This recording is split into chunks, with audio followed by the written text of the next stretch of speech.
Mateo, ang henyo, credit to the author. M2061-70. Ang mga pangalan ng mga tauhan ay galing lang sa mga name generator, kaya kung meron mang pagkakatulad sa mga totoong pangalan ng tao, lugar at pangyayari, ito po ay sadyang nagkataon lamang. Natural na imposible para sa 7 dakilang sinaunang pamilya na tulungan ang Myriad Treasure Tower ng walang dahilan. Ang mga sinaunang pamilyang ito ay hindi lumitaw at hindi nakibahagi sa mga tunggalian ng mundo. Simula nang sumali sila, natural lang na may lumitaw na kung anong bagay na nakapagpaantig sa kanila. At ang bagay na ito ay ang mga formula ng tableta na nasa kamay ni Mateo. Bago ito, nakarating na sa isang kasunduan si Mateo kasama ang 7 malalaking pamilya. Hanggat ibinababa ng Southern Border Alliance ang kanilang mga ulo, handa siyang ipamahagi ang mga formula ng tableta sa 7 malalaking sinaunang pamilya. Ang bawat sinaunang pamilya ay makakatanggap ng 2 formula ng tableta. Siyempre, hindi rin naman tatretuhan ni Mateo nang walang pakundangan si Empyrean Claudius. Maingat na itinago ni Bolton ang formula ng tableta na parang nakakuha ng isang napakahalagang kayamanan. Ang mga formula ng tableta ng mga kumbensyonal na gamot na ito ay maaaring mapanatili ang pangmatagalang kasaganaan ng isang malaking pamilya. Paano siya, si Bolton Lee, hindi magiging maingat? Hey, mapagkakatiwalaan talaga si Little Friend Roswell. Bago pa ako maglakbay na ito, sinabi na ng family head na sa hinaharap, ikaw ang retainer elder ng aking Bolton family. Ingatan mong mabuti ang token na ito. Kung may manggahas na hindi gumalang kay Little Friend Roswell, nagiging kaaway na iyon ng aking Bolton ancient family. Pagkatapos magsalita, hindi na pinansin ni Bolton kung papayag ba o hindi si Mateo, at direktang iniabot ang token sa kamay ni Mateo.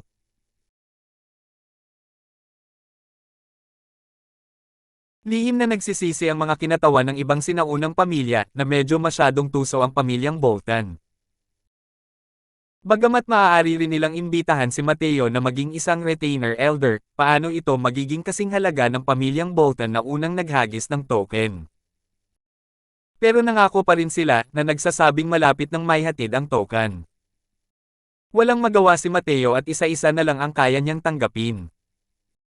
Hindi si Mateo ang taong hindi nagpapahalaga sa mga pabor. Dahil mainit ang pakikitungo ng mga tao sa kanya, hindi niya ito minamaliit. Bukod pa rito, ang lakas ng mga pamilyang ito na nag-iisa ay hindi hayagang nakikita. Ayon sa sinabi ni Empyrean Flutterfeather, ang bawat isa sa mga pamilyang ito ay napakalakas. Dahil ganoon nga, hindi ba magandang bagay ang makahanap si Mateo ng ilang maaasahang kakampi para sa Heavenly Eagle?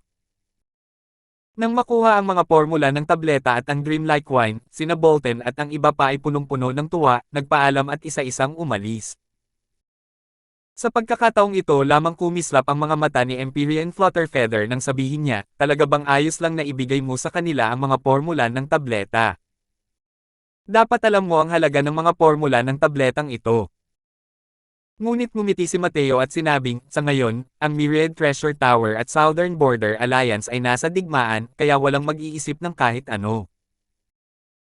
Ngunit sa paglipas ng panahon, dahil ang mga formula ng Pildores ay nasa kamay lamang ng iyong Myriad Treasure Tower, ang Myriad Treasure Tower ay magiging target ng pampublikong pagpuna. Kapag dumating ang panahon, magagarantiya mo ba na hindi silang lahat magdudulot ng problema sa Piljade? Ngayon, mayroon pang 7 dakilang sinaunang pamilya na sumusuporta sa Myriad Treasure Tower. Gaano man nila kagusto ang mga formula ng Pildores, hindi rin sila madaling maglalakas loob na gumawa ng hakbang. Nanliit ang mga mata ni Empyrean Flutterfeather habang nakatingin kay Mateo ng may pagkamangha. Agad na napalitan ng mapait na ngiti ang pagkamangha at sinabi niya, ikaw pa rin ang may malayong pananaw. Kahit ako ay nanlalabo ang paningin dahil sa napakalaking kita na ito. Bagamat malakas ang Myriad Treasure Tower, imposibleng pag-isahin ang Southern Border gamit lamang ang isang Myriad Treasure Tower. Maliban na lang kung kayang talunin ni Heavenly Emperor Myriad Treasure ang lahat ng powerhouse ng Heavenly Emperor at koronahan ang sarili bilang hari. Maliban na lang, kahit mali si Heavenly Emperor Myriad Treasure, malinaw na hindi niya ito magagawa. Dahil hindi niya ito magawa, hindi maaaring ibulsa ang mga formula ng Pildores na ito nang hindi ipinamamahagi. Sa panahong iyon, darating at maglalaban-laban ang mga puwersa mula sa iba't ibang lugar. Sa harap ng napakalaking kita, marahil ay makakaakit pa ito ng mga makapangyarihang Heavenly Emperor. Kung gayon ay wala ng paraan para linisin ang kalat. Dahil ang mga formula ng tableta ay kailangang ipamigay, mas mainam na bumuo ng mabuting ugnayan sa iilang pangunahing nagtatagong sinaunang pamilya kaysa ibigay ito sa iba.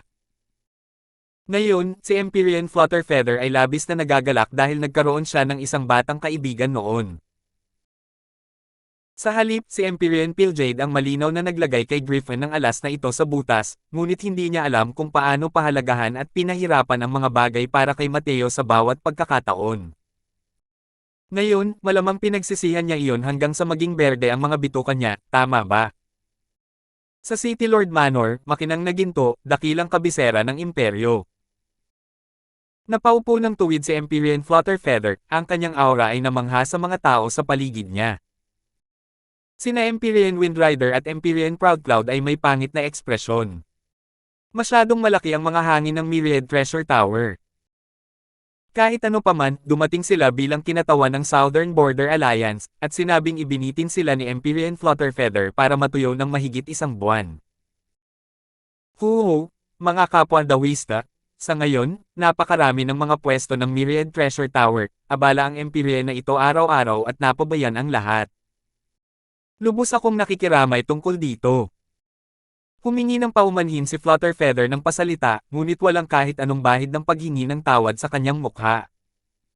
Sinasadya ko to, mainitin ang ulo mo. Kung mainitin ang ulo mo, hinaan mo ang loob mo para sa akin. Tunay nga, napangiti si Empyrean Windrider ng alanganin at sinabing, oo, oo. Ang kapwa Dawist na si Flutterfeather ang kasalukuyang in-demand na tao ng Southern Border, kaya natural lang na abala ka. Dapat din tayong maghintay. Ngumiti si Empyrean Flutterfeather at sinabing, hindi naman, hindi naman. Ang Myriad Treasure Tower ay isang maliit na paksayon lamang, paano ito maihahambing sa kapangyarihan at impluwensya ng Southern Border Alliance. Ano kaya ang dahilan ng pagpunta ng fellow Dawist Windrider sa Lustrous Gold sa pagkakataong ito?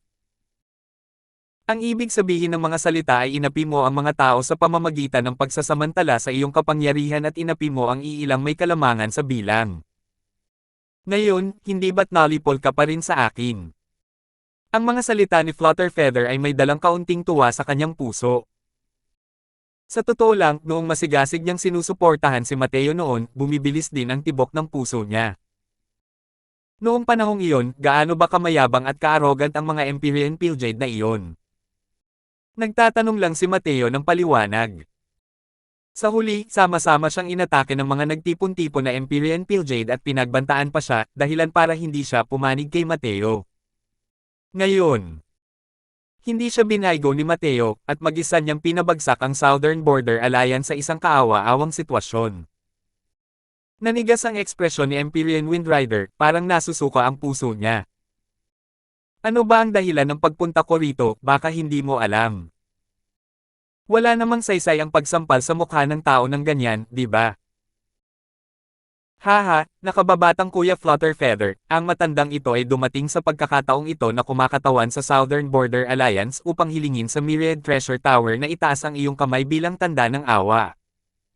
Tingnan mo. Ang ating dalawang partido ay nag-aaway dito at doon, hindi alintana ang pagkawala ng ating maayos na relasyon, gaano kahirap kung mapunta sa isang sitwasyon ng kapwa pagkawasak. Bukod dito, ang nakababatang Kuya Flutterfeather ay miyembro rin ng Southern Border Alliance. Bakit kailangan pang sirain ang pagkakaisa ng iyong sariling pamilya? Walang magawa si Empyrean Windrider at tanging isang mapanuyang ngiti ang kanyang nasabi. Pero nang marinig ito ni Empyrean Flutterfeather, malamig siyang ngumisi sa kanyang puso. Gustong-gusto talaga ng Southern Border Alliance na ito na mapahamak kahit anong mangyari. Pagkawasak ng kapwa. Masyado mong pinapakintab ang sarili mong mukha, kapwa Dawist Windrider. Nasa kalahati na ng Southern Border ang sakop ng Myriad Treasure Tower ko, pero sinasabi mo na sa akin ang pagkawasak ng kapwa ngayon. Isa pa, matagal nang umatras ang Empyrean na ito mula sa Southern Border Alliance. Sinasabi mong sarili kong pamilya. Hey, hindi ako karapat-dapat na maging bahagi ninyong lahat ng Empyrean na ito. Sabi ni Flutterfeather nang may malamig na ngiti. Pero hindi ito pinansin ni Windrider at nakangiting sinabi, naiintindihan ko ang ibig sabihin ng nakababatang Kuya Flutterfeather, pero ang Southern Border Alliance ko ang nangungunang paksayon sa Southern Border. Kahit na ang Myriad Treasure Tower ang may kalamangan sa kasalukuyan, hindi kayang lumunin ng Myriad Treasure Tower ang napakalaking lupaing ito ng Southern Border. Nanlamig ang tingin ni Empyrean Flutterfeather, at sinabi niya ng may pang-uuyam, dahil ganoon nga, hindi na kailangan pang makipagnegosasyon ng Empyrean na ito. Ano man ang mga pamamaraan na mayroon pa ang Southern Border Alliance, huwag mag-atubiling gamitin ang mga ito. Sasamahan ka ng aking Myriad Treasure Tower hanggang sa huli. Kapwa the West Wind Rider, bumalik ka na. Ang grupo ng mga lalaking ito ay talagang nang-ahas pa ring maging dominante kapag umamin na sila ng pagkatalo, inakala ba talaga nilang sila ang panalo? Hindi kayang lumunin ng kanyang Myriad Treasure Tower ang Southern Border, pero isa ba itong monolitikong globe? Ipagpatuloy mo lang ang laban, may isang taong hindi makakatagal. Sa oras na iyon, tiyak na mabubuwag ang Southern Border Alliance. Tiyak na nakita rin ito ni Empyrean Pilljade, kaya naman pinapunte niya rito si Empyrean Windrider. Paano niya, si Empyrean Flutterfeather, hindi maiintindihan ang sitwasyon? Bukod pa rito, ang Myriad Treasure Tower ay kasalukuyang sinusuportahan ng 7 dakilang sinaunang pamilya. Kaya ano ang kinatatakutan niya, Flutterfeather? Nagbago ang mukha ni Empyrean Windrider, saka lang niya napagtanto na ang kasalukuyang Flutterfeather ay hindi na pala ang Flutterfeather noon. Mula nang mapaluhod si Empyrean Pilljade sa Cloudpeel Summit, ang kasalukuyang Empyrean Flutterfeather ay isa ng mabangis at ambisyosong tao. Nakababatang Kuya Flutterfeather, pakiusap na pakalmahin mo ang iyong galit. Ang Empyrean na ito. Ang Empyrean na ito na darating sa pagkakataong ito, ay para talagang kumitawan sa Southern Border Alliance upang aminin ang pagkatalo. Nagbigay na ng paalitang utos si Brother Pilljade na hanggat payag ang nakababatang Kuya Flutterfeather, maaari kang bumalik sa Southern Border Alliance anumang oras. Ikaw pa rin ang pinuno ng alyansa. Sa wakas ay ibinaba ni Empyrean Windrider ang kanyang mataas na ulo. Siya ang Panginoon ng isang mataas na banal na lupain, kaya kailan pa siya yumuko sa isang tao noon. Pero ngayon, wala siyang ibang magawa kundi yumuko. Ang pagsasabi ng aminin ang pagkatalo sa dalawang salitang ito na lumabas sa kanyang bibig ay kasing bigat ng 30,000 KT. Nang marinig iyon ni Empyrean Flutterfeather, natawa lang siya at sinabing, sa pag-amin ng pagkatalo, dapat ay may paraan ng isang tao para aminin ang pagkatalo. Kaya lang, magkasundo man tayo o hindi, hindi si Flutterfeather ang magdedesisyon. Kung gusto ninyong ibaon ang palakol, dapat may ibang taong tetango. 2062. Nakatayo sa kanang bahagi at nakatingin kay Mateo na may ngiti na hindi naman talaga isang ngiti, si Empyrean Proudcloud ay nakaramdam ng pagkailang na parang nakakain ng langaw. Matapos ang mga pagliko, sa wakas ay nakatayo pa rin siya sa harap ni Mateo at napilitang aminin ang kanyang pagkakamali. Kung matagal na niyang alam na ganito ang mangyayari, mas mabuting umatras na lang siya ng diretso sa oras na iyon. Hindi rin sana ito magiging ganito ngayon. Grandmaster Crosswell, narito si Proudcloud para humingi ng tawad sa iyo. Sabi ni Empyrean Proudcloud ng may seryosong mukha. Tumikim si Mateo at malamig na sinabi, sa tingin mo ba tatanggapin ko ang ganitong uri ng hindi tapat na paghingi ng tawad? Kung hindi mo kayang lunukin ang iyong pride, bakit hindi ka nalang bumalik agad at maghanda para sa isa pang labanan? Nagpalitan ng berde at puti ang mukha ni Empyrean Proudcloud. Napakaraming tao ang nakatingin sa kanila ng mga sandaling iyon, ngunit kinailangan pa niyang humingi ng tawad sa isang junior ng True God Realm sa publiko. Isa itong walang kapantay na kahihiyan.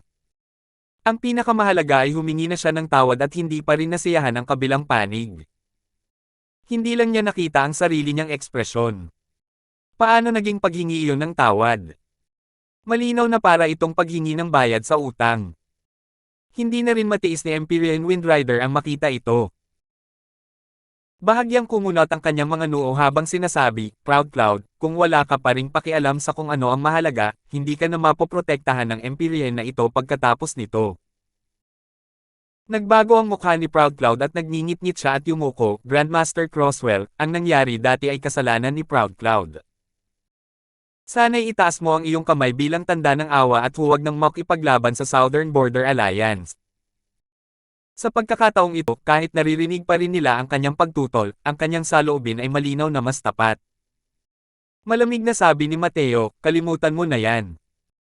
Kung titingnan mo ang pag-aatubili at ayaw mong itsura, hindi kita pahihirapan. Pero hindi mo naman siguro iisiping humingi ng tawad kay Crosswell kahit isang pangungusap lang, di ba? Nagngingit-ngit si Proud Cloud at sinabing, syempre hindi. Ang Empyrean na ito ay handang kunin ang 20% ng kanyang teritoryo para ibigay kay Grandmaster Crosswell. Sumulyap si Mateo sa kanya at nakangiting sinabi, kung matagal mo nang alam ang mangyayari ngayon, bakit ganyan ang ugali mo noon? Halos sumabog na si Proud Cloud, ngunit sa oras na ito, narinig niya ang mahinang sinabi ni Mateo, gayunpaman. Iyon ang kabayaran 10 taon na ang nakalilipas. Noon, sinalakay at sinakop mo ang teritoryo ko. Kaya ang Crosswell na ito ay nangangailangan ng paliwanag. Kung aalisin mo ang 20% ng iyong teritoryo, natural na mapag-uusapan ang lahat. Ngunit lahat kayo ay nang-aapi sa mga tao sa pamamagitan ng pagsasamantala sa iyong kapangyarihan at pinilit ang Crosswell at ang kapatid na Flutterfeather na ito na lumabas sa Southern Border Alliance. Sa kasalukuyang oras na ito, gusto mo kaming paalisan na may 20% lamang ng iyong teritoryo. Hindi naman talaga maituturing na malaki ang teritoryo ni Proud Cloud kumpara sa lahat ng paksayo noong una pa lang. Sapat na ang 20% ng teritoryo para masaktan ang kanyang laman ng matagal. Pero nang marinig ang mga salita ni Mateo, alam niyang malamang na hindi na mareresolba ang bagay na ito. Ano kaya ang gusto ni Grandmaster Crosswell bago mo isuko ang mga bagay-bagay?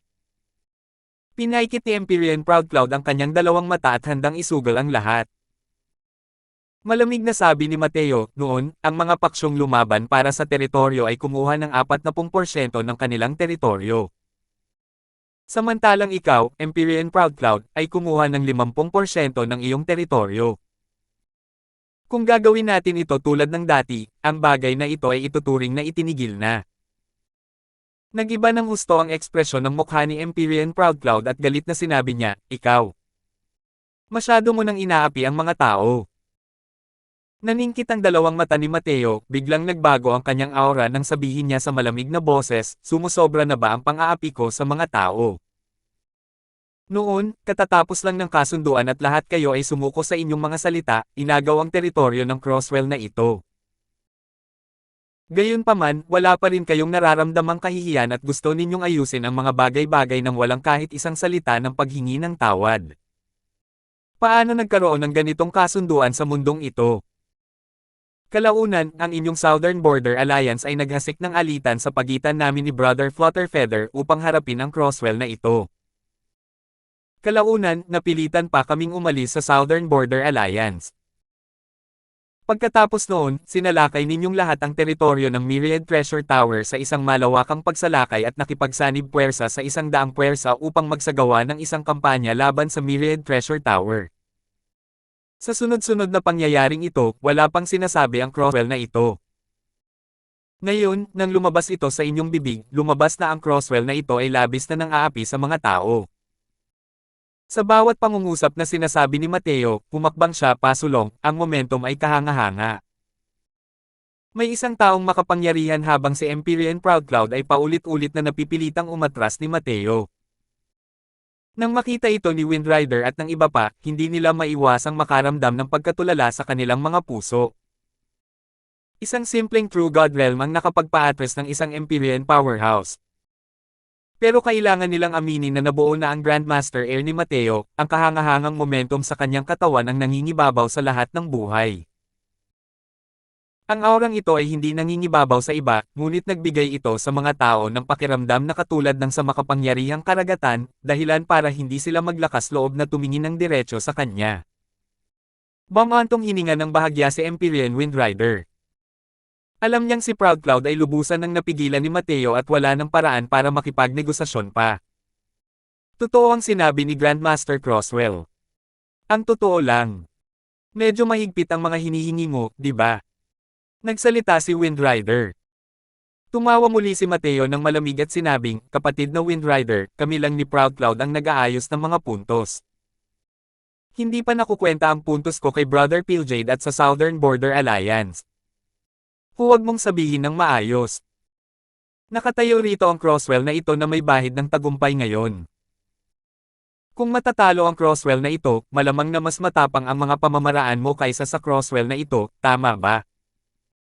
Nagbago ang mukha ni Empyrean Windrider, ngunit sinabi pa rin niya ng may nakakailang na ngiti, ito. Paano ito naging posible? Malamig na sabi ni Mateo, posible man o hindi, may puntos tayo sa ating mga puso. Kaya walang saysay ang pagsasabi pa ng higit. Ang tanong ko lang sa iyo, matutugunan ba ang aking kahilingan o hindi? Tumango si Empyrean Windrider at sinabing, sige, sumasang-ayon ang alyansa para sa kanila. Ano man ang mga kondisyon na mayroon pa si Grandmaster Crosswell, bakit hindi ninyo sabihin ng magkasama? Ikinumpas ni Mateo ang kanyang kamay at sinabing, maaari pa ring pag-usapan ang iba. Babayaran ng Southern Border Alliance ang Heavenly Eagle ng 10 milyong high-grade Divine Essence Stones. Bukod pa rito, magbibigay ako ng listahan mamaya. Ihanda ninyo ang mga natural na kayamanan dito at ang aking balakid ay ituturing na naayos na. Gayunpaman, hindi ba ninyo iniisip na maaayos ito ng sabay-sabay? Pagkatapos lamang dumating ang mga Divine Essence Stones at ang mga natural na kayamanan sa listahan ay saka lamang sisimula ni Brother Flutterfeather ang kanyang negosasyon sa inyong lahat. Nagpalitan ng berde at puti ang mukha ni Empyrean Windrider. Pakiramdam niya ay nakikipagnegosasyon siya sa isang matandang halimaw, at hindi sa 1,000 mahigit taong gulang na binata. Unti-unting sumulong ang lalaking ito at pinagtibay ang sarili sa bawat hakbang, hindi ka binibigyan ng pagkakataong mandaya. Plano niya sanang itigil ito nang direkta siyang sinakal ni Mateo. Walang kwenta ang 10 milyong high-grade Divine Essence Stones. Isa lamang itong hibla ng buhok mula sa siyam na baka hanggang sa isang napakalaking higanti tulad ng Southern Border Alliance. Pero ang listahang nakuha ni Mateo ay tiyak na hihigit pa sa 10 milyong high-grade Divine Essence Stones. Bukod pa rito, ang mga gamot na ito para sa espiritu ay tiyak na napakabihira. Kahit na kumilos ang Myriad Treasure Tower, maaaring hindi nila ito lubusang makolekta. Ang batang ito ay talagang mahilig sa dugo. Pero malinaw din kay Empyrean Windrider na si Mateo dito ay isa lamang maliit na bahagi. Ang tunay na pinakamalaking bahagi ay nasa Empyrean Flutterfeather pa rin doon. Ang negosasyon sa Myriad Treasure Tower ang pangunahing bagay na nagkaroon ng mahahalagang kahihinatnan. Nag-isip sandali si Empyrean Windrider at sinabing, sige, sa bagay na ito, papayag ang Empyrean na ito sa ngalan ng alyansa. Matapos marating ni Empyrean Windrider ang Myriad Treasure Tower, ang balita tungkol sa Southern Border Alliance na dumanas ng isang malungkot na pagkatalo at ang pagyuko ng kanilang mga ulo ay kumalat sa buong Southern Border na parang hangin. Hindi lamang ito nagdulot ng malaking sensasyon sa mundo ng alchemy, kundi nagdulot din ito ng kaguluhan sa buong mundo ng martial arts. Naunawaan ng mga may sapat na kaalaman na ang Southern Border Alliance ay hindi natalo sa Myriad Treasure Tower kundi natalo sa isang henyong alchemist na nagngangalang Mateo. Lubhang tinalo ang Southern Border gamit lamang ang kanyang kapangyarihan. Agad na kumalat ang katanyagan ni Mateo sa buong Southern Border. Sa tirahan ng Pamilya Lord, ang ninuno ng Pamilya Lord ay may anyo ng mapait na sama ng loob at pagiging binaygo. Itinuro niya ang ilong ni Dimitri at pinagalitan ito ng mariin, hanggal ka. Isang tanga talaga. Kung papasok ka sa pagtuturo ni Grandmaster Crosswell at makakamit ang dakilang pagkumpleto ng Dao Realm sa hinahap, magiging isang dakilang kapangyarihan ka sa Southern Border na ito.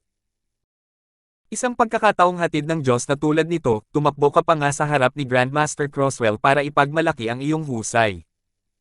Sinipa ba ng asno ang ulo mo? Hindi sumuko si Dimitri.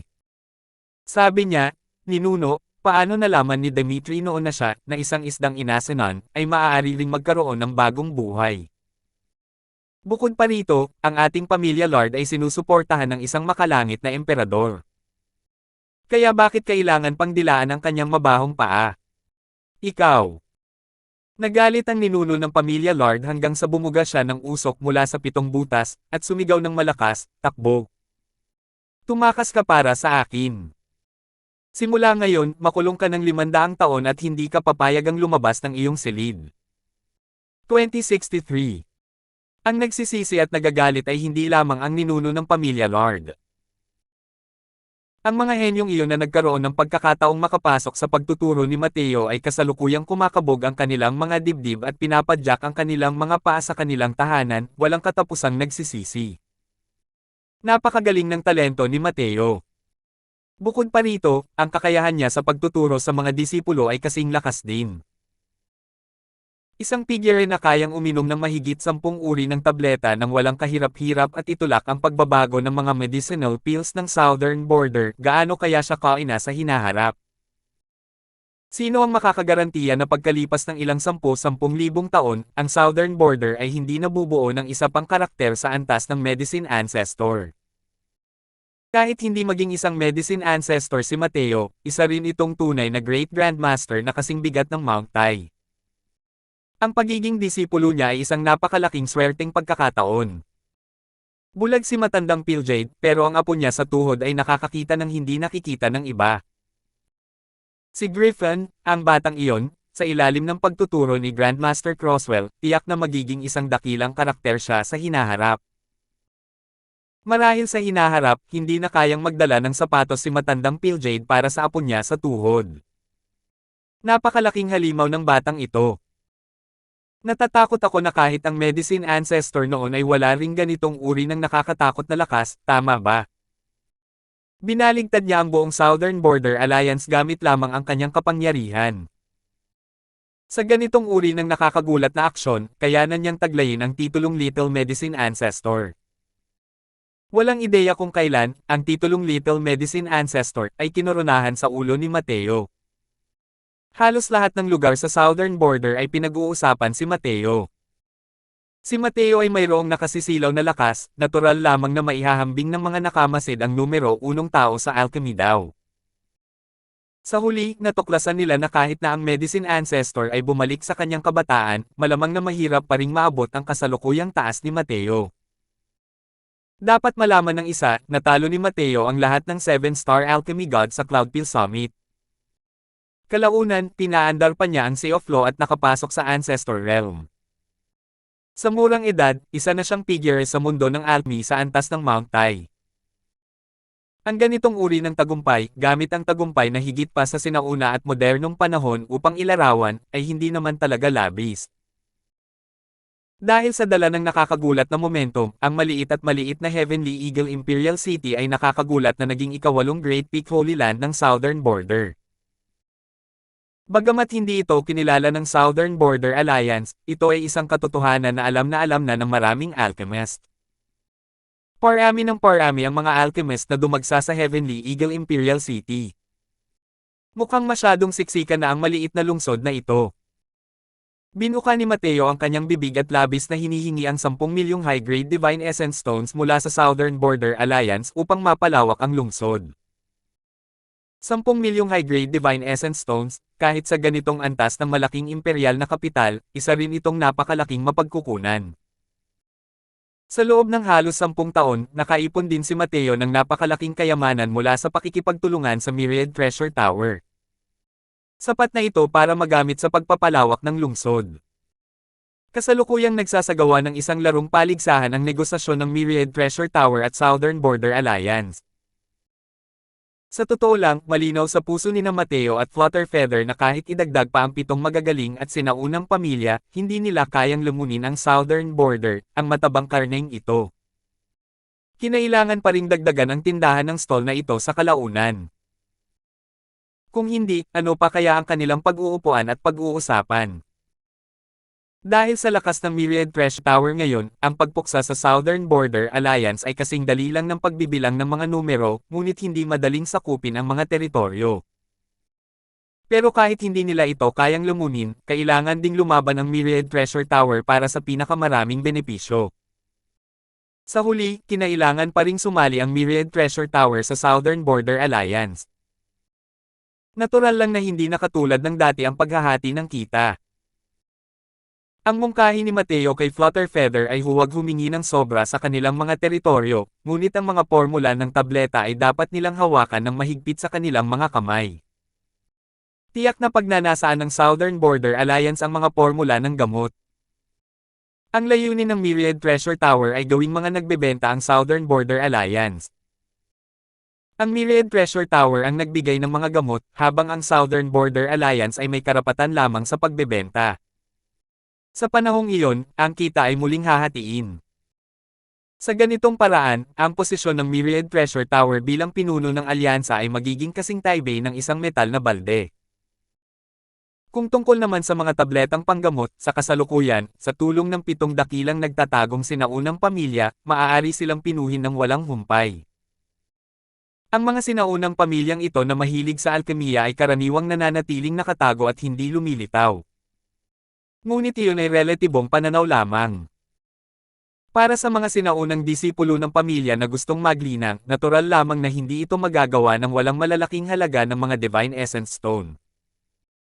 Ang ganitong uri ng paraan ng remote control ang paboritong paraan ng pagkita ng pera ng mga sinaunang pamilyang ito na nagtatago lamang.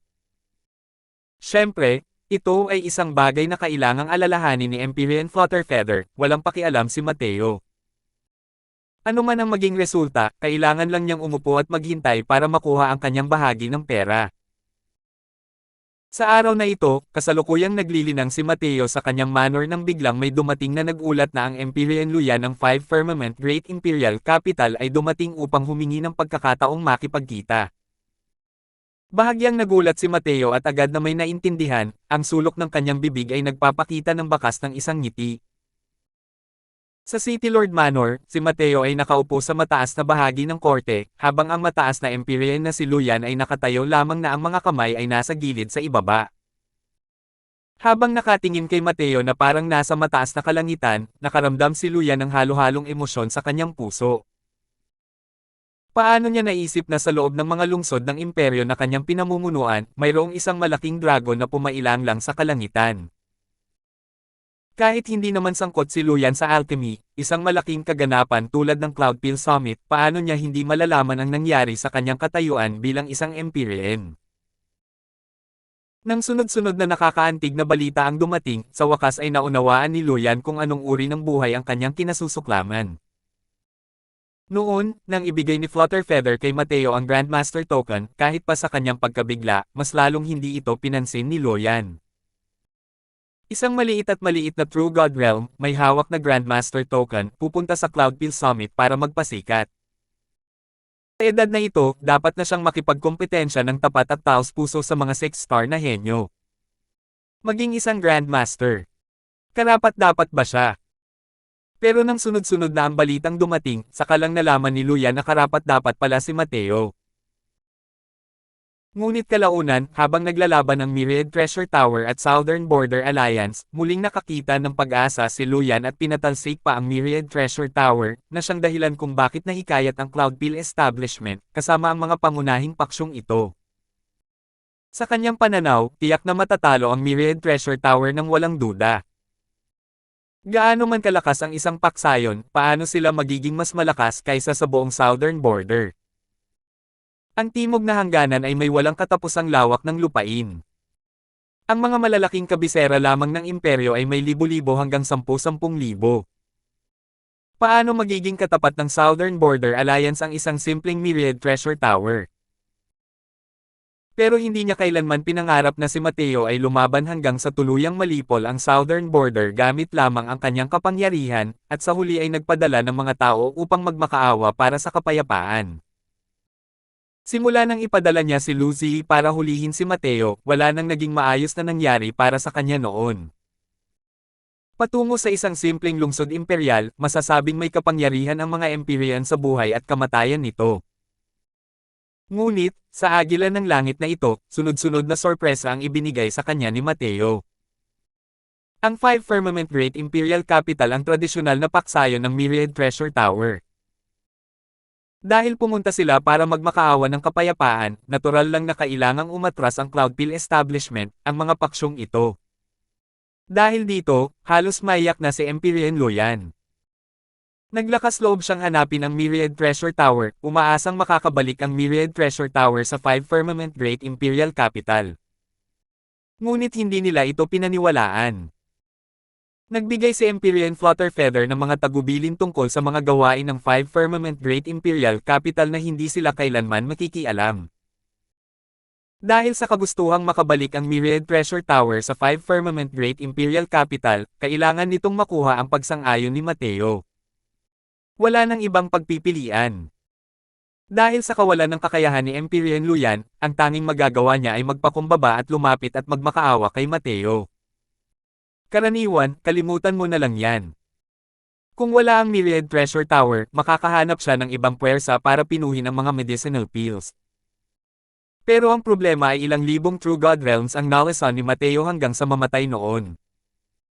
Ang 5 Firmament Great Imperial Capital ay halos walang kapangyarihang lumaban. Sa puntong ito, kung wala ang tulong ng makapangyarihang mga gamot, kakailanganin niya maging isang nag-iisang general na walang hukbo sa loob ng walang kaalam-alam kung gaano katagal. Isinama ng kasalukuyang Empyrean na si Luyan sina Deng Yunzai at Dai Chunhao, parang tatlong asawang inaapi. Natataranta. Mga Empyrean powerhouse, na siyang pinakamataas na antas ng pag-iral sa secular na mundong ito, gaano ba sila kasaya? Hindi nila inakala na magkakaroon sila ng ganitong emosyon balang araw sa harap ng isang True God Realm Jr. Yumuko ng malalim si Luyan kay Mateo at sinabing, si Luyan ng 5 Firmament Great Imperial Capital ay nagbibigay pugay kay Grandmaster Crosswell. 2064. Ang binatang ito sa harap niya ay ang lalaking pumatay sa kanyang pinakamamahal na anak na babae at pumatay sa libu-libong nasasakupan niya. Ngayon, kailangan niya talagang magpakita ng tame time na paggalang sa kabilang panig.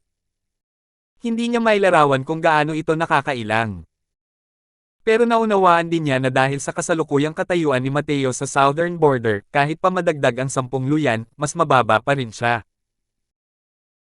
Kung hindi sinusuportahan ng isang makalangit na emperador, kayang araruhin ni Mateo ang 5 Firmament Great Imperial Capital ng 10 beses sa pamamagitan ng random na pagtawag ng ilang Empyrean.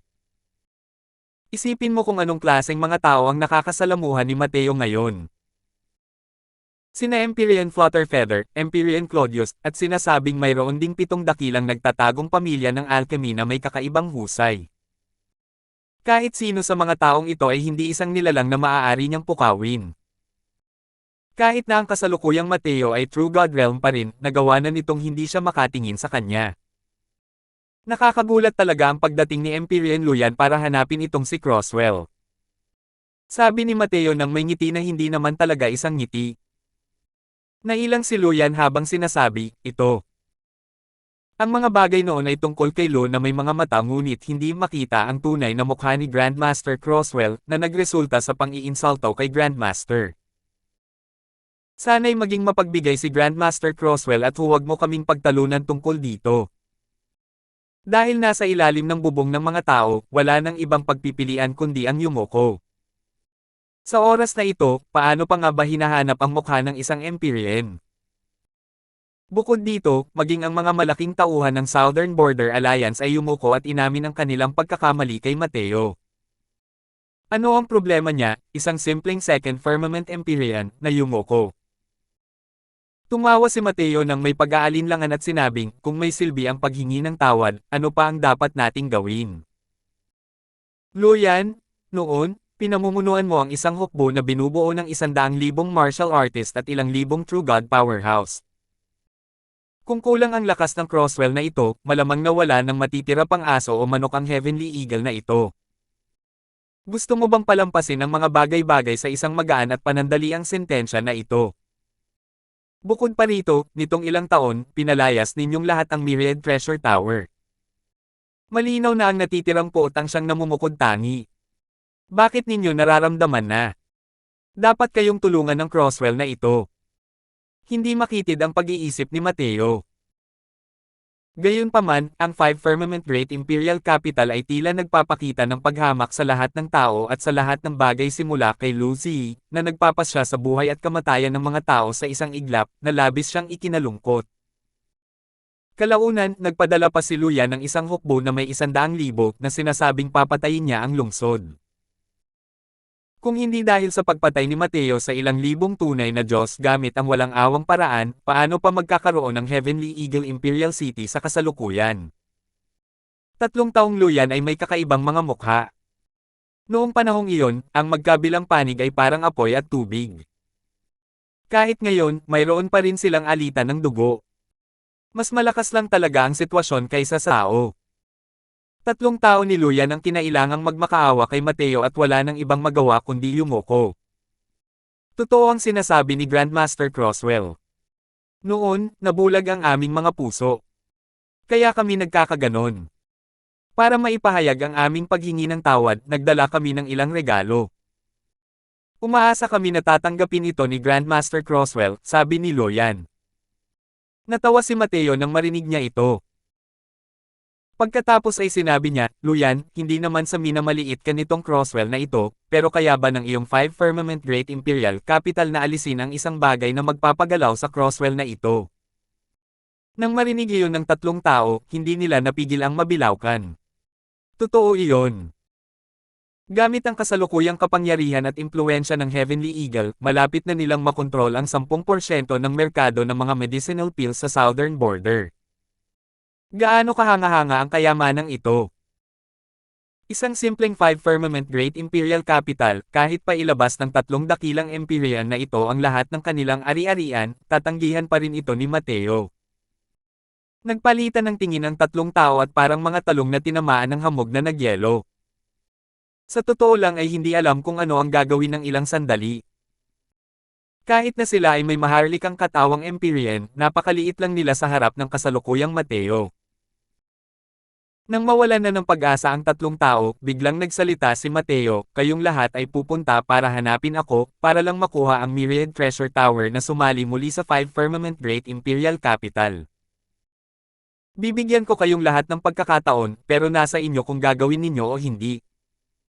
Nang marinig iyon ng 3 tao, hindi nila napigil ang matuwa ng sobra.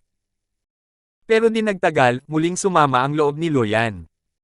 Alam niyang hindi magiging ganoon kadali ang ipinagagawa sa kanila ni Mateo. Kuya Luyan, bakit ka pa natutulala? Sinabi na ni Grandmaster Crosswell na bigyan niya kami ng pagkakataon. Pagmamakaawa ni Deng Yunzai.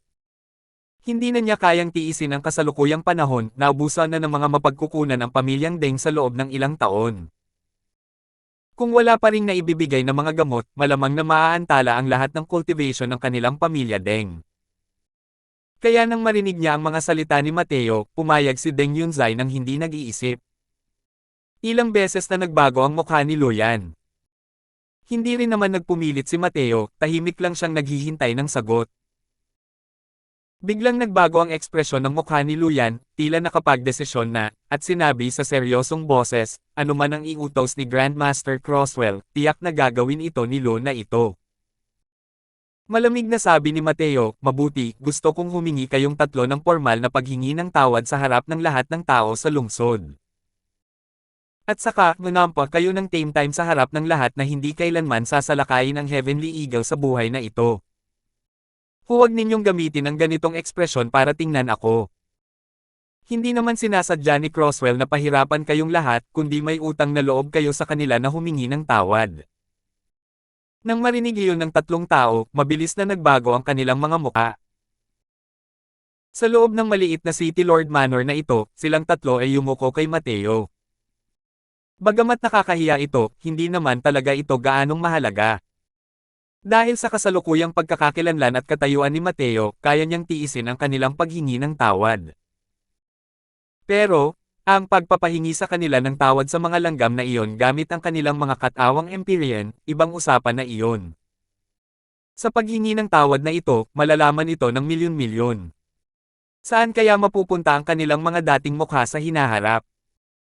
Ang pag-abot sa kanilang antas ng kaharian, ang pagkawala ng kanilang integridad ay maliit lamang, ang pagkawala ng mukha ay napakalaki.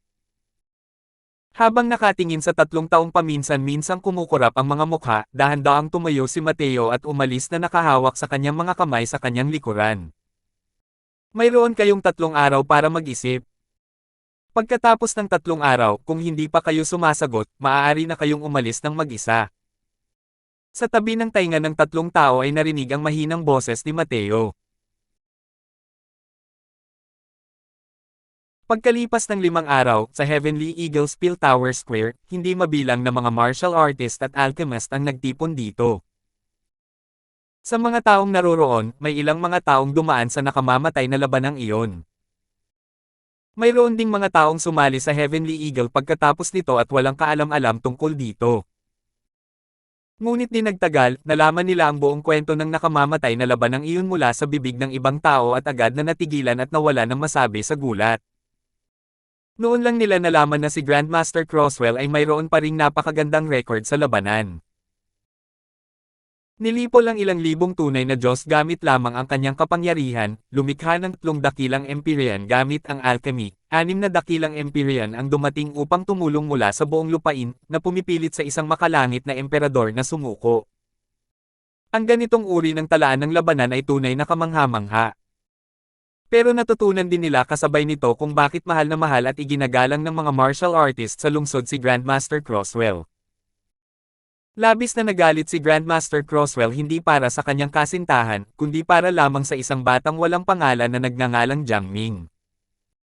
Ang ganitong uri ng mabait na Panginoon, hindi ba siya karapat-dapat sundin?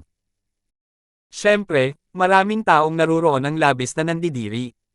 Sok, ano ang maituturing nito? Kasalukuyan, tinalo ni Grandmaster Crosswell ang Southern Border gamit lamang ang kanyang kapangyarihan. Isa itong tunay na nakakagulat na labanan. Hahaha. Makatwiran, makatwiran. Nagtawanan ng lahat. Pero ngayon, 3 magagaling na Empyrean ang hiniling ni Grandmaster Crosswell na humingi ng tawad sa buong lungsod para sa ating kapakanan. Napuno ng mainit na luha ang mga mata ng mga martial artist na nakaranas ng labanang iyon. Kung naaalala ko noon, parang panaginip lang talaga. Noong panahong iyon, ang 3 dakilang Empyrean na ito ay parang mga Diyos sa kalangitan sa aming paningin, dinudurog hanggang sa hindi na kami makahinga. Pero ngayon, isang salita lang mula kay Grandmaster Crosswell ang makapagpapayuko sa kanila bilang pagsuko. Napakagandang mabuhay sa Heavenly Eagle. Hindi namamalayan, ang abot tanaw ng mga martial artist ng Heavenly Eagle ay lumawak din ng malaki. Ang dati misteryosong mga Empyrean sa kanilang mga mata ay naging normal na. Naunawaan nilang lahat na hindi sila lumakas, kundi si Grandmaster Crosswell ang naging makapangyarihan. Ang isang pangungusap na ito ay pumukal sa pagkakakilala ng lahat ng mga martial artist. Itinaas ng lahat ang kanilang mga kamay at nagsimulang sumigaw. Luwalhati ang mabuhay sa agila ng langit. Luwalhati ang mabuhay sa agila ng langit. Luwalhati ang mabuhay sa agila ng langit. Sa araw na ito, 3 dakilang Empyrean ang humingi ng tawad sa publiko. Nabigla ang Southern Border. 2065. Nanginig ang kawalan, ilang mga batang babae na may immortal na chi ang dahan-daang lumabas. Ang babae sa harap ay nakasuot ng damit na mas maputi pa sa nyebe. Bagamat hindi siya kagandahan, maganda rin naman siya. Mayroon lamang karagdagang bahid ng kabangisan sa pagitan ng kanyang mga kilay, na nagbibigay sa mga tao ng pakiramdam na inilalayo niya ang mga estranghero. Ipinikit ng iilang tao ang kanilang mga mata at tumingin sa malayo. Isang malaking lungsod ang bumangon mula sa lupa sa unahan, na mukhang kahanga-hanga. Sa tabi ng babaeng nakaputi, sinabi ng isa sa kanila, Senior Apprentice Sister Lyson, ito ang Heavenly Eagle Imperial City na sinabi ng Little Junior Sister, tama ba? Hindi ko inaasahan na ang isang simpleng imperial na lungsod ay ganito kaganda. Nang banggitin ng Little Junior Sister na iyon, isang bahid ng paghamak at pangungutya ang sumilay sa kanyang mga mata. Itinutok ni Senior Apprentice Sister Lyson ang kanyang bibig, mapangutyang sinabi, isang simpleng lungsod ng imperyo na ginawa ng napakarangya, ang taong namamahala ng mga gawain ay tiyak na mahilig gumawa ng mga engranding bagay para pahangin ang mga tao, nang hindi nagbibigay ng anumang kontribusyon. Nagagalit ako sa pagbanggit sa kawawang babaeng iyon.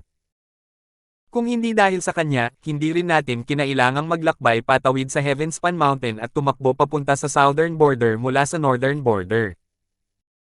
Ngumiti ang magandang junior apprentice sister at sinabing, pakiramdam ng kawawang babaeng iyon ay mayroon siyang deep in divine physique at minamaliit ang panganay na senior sister. Ang kabaitan ng master sa kanya ay kasing bigat ng bundok, ngunit hindi niya iniisip ang pagganti nito, at gusto pa niyang tumakbo kami ng mga senior apprentice sisters dito mula sa malayo para manghuli ng mga tao. Sus Mariosep. Kapag nahuli namin ang taong iniibig niya, kailangan namin siyang turuan ng magandang leksyon. Walang sinabi si Senior Apprentice Sister Lysen at malamig na sinabi lang, Tara, pumasok ka muna sa lungsod bago magsalita. Alamin mo muna ang sitwasyon ng batang iyon. Kung hindi, kung hahampasin natin ang damuhan at gugulatin ang ahas, hindi maganda kung tatakbo siya. Sinundan ng grupo ng 5 ang karamihan at pumasok sa Heavenly Eagle Imperial City. Pagpasok pa lamang ng 5 tao sa lungsod ay saka lamang napansin ang kasaganaan ng agila ng langit.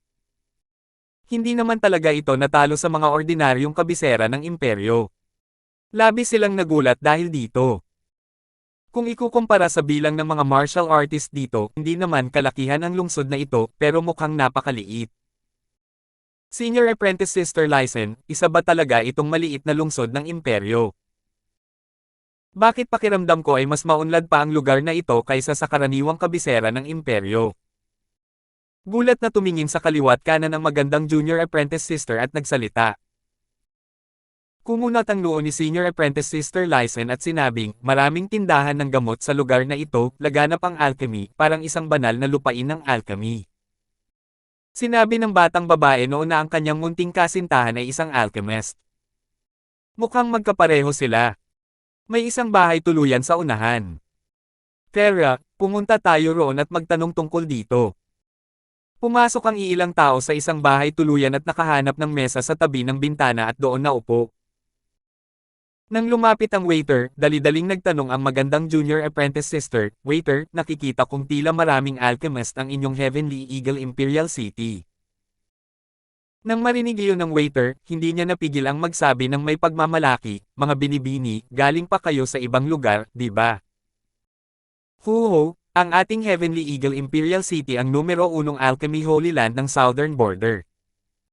Kung gusto niyong humingi ng mga table tasks, napunta kayo sa tamang lugar.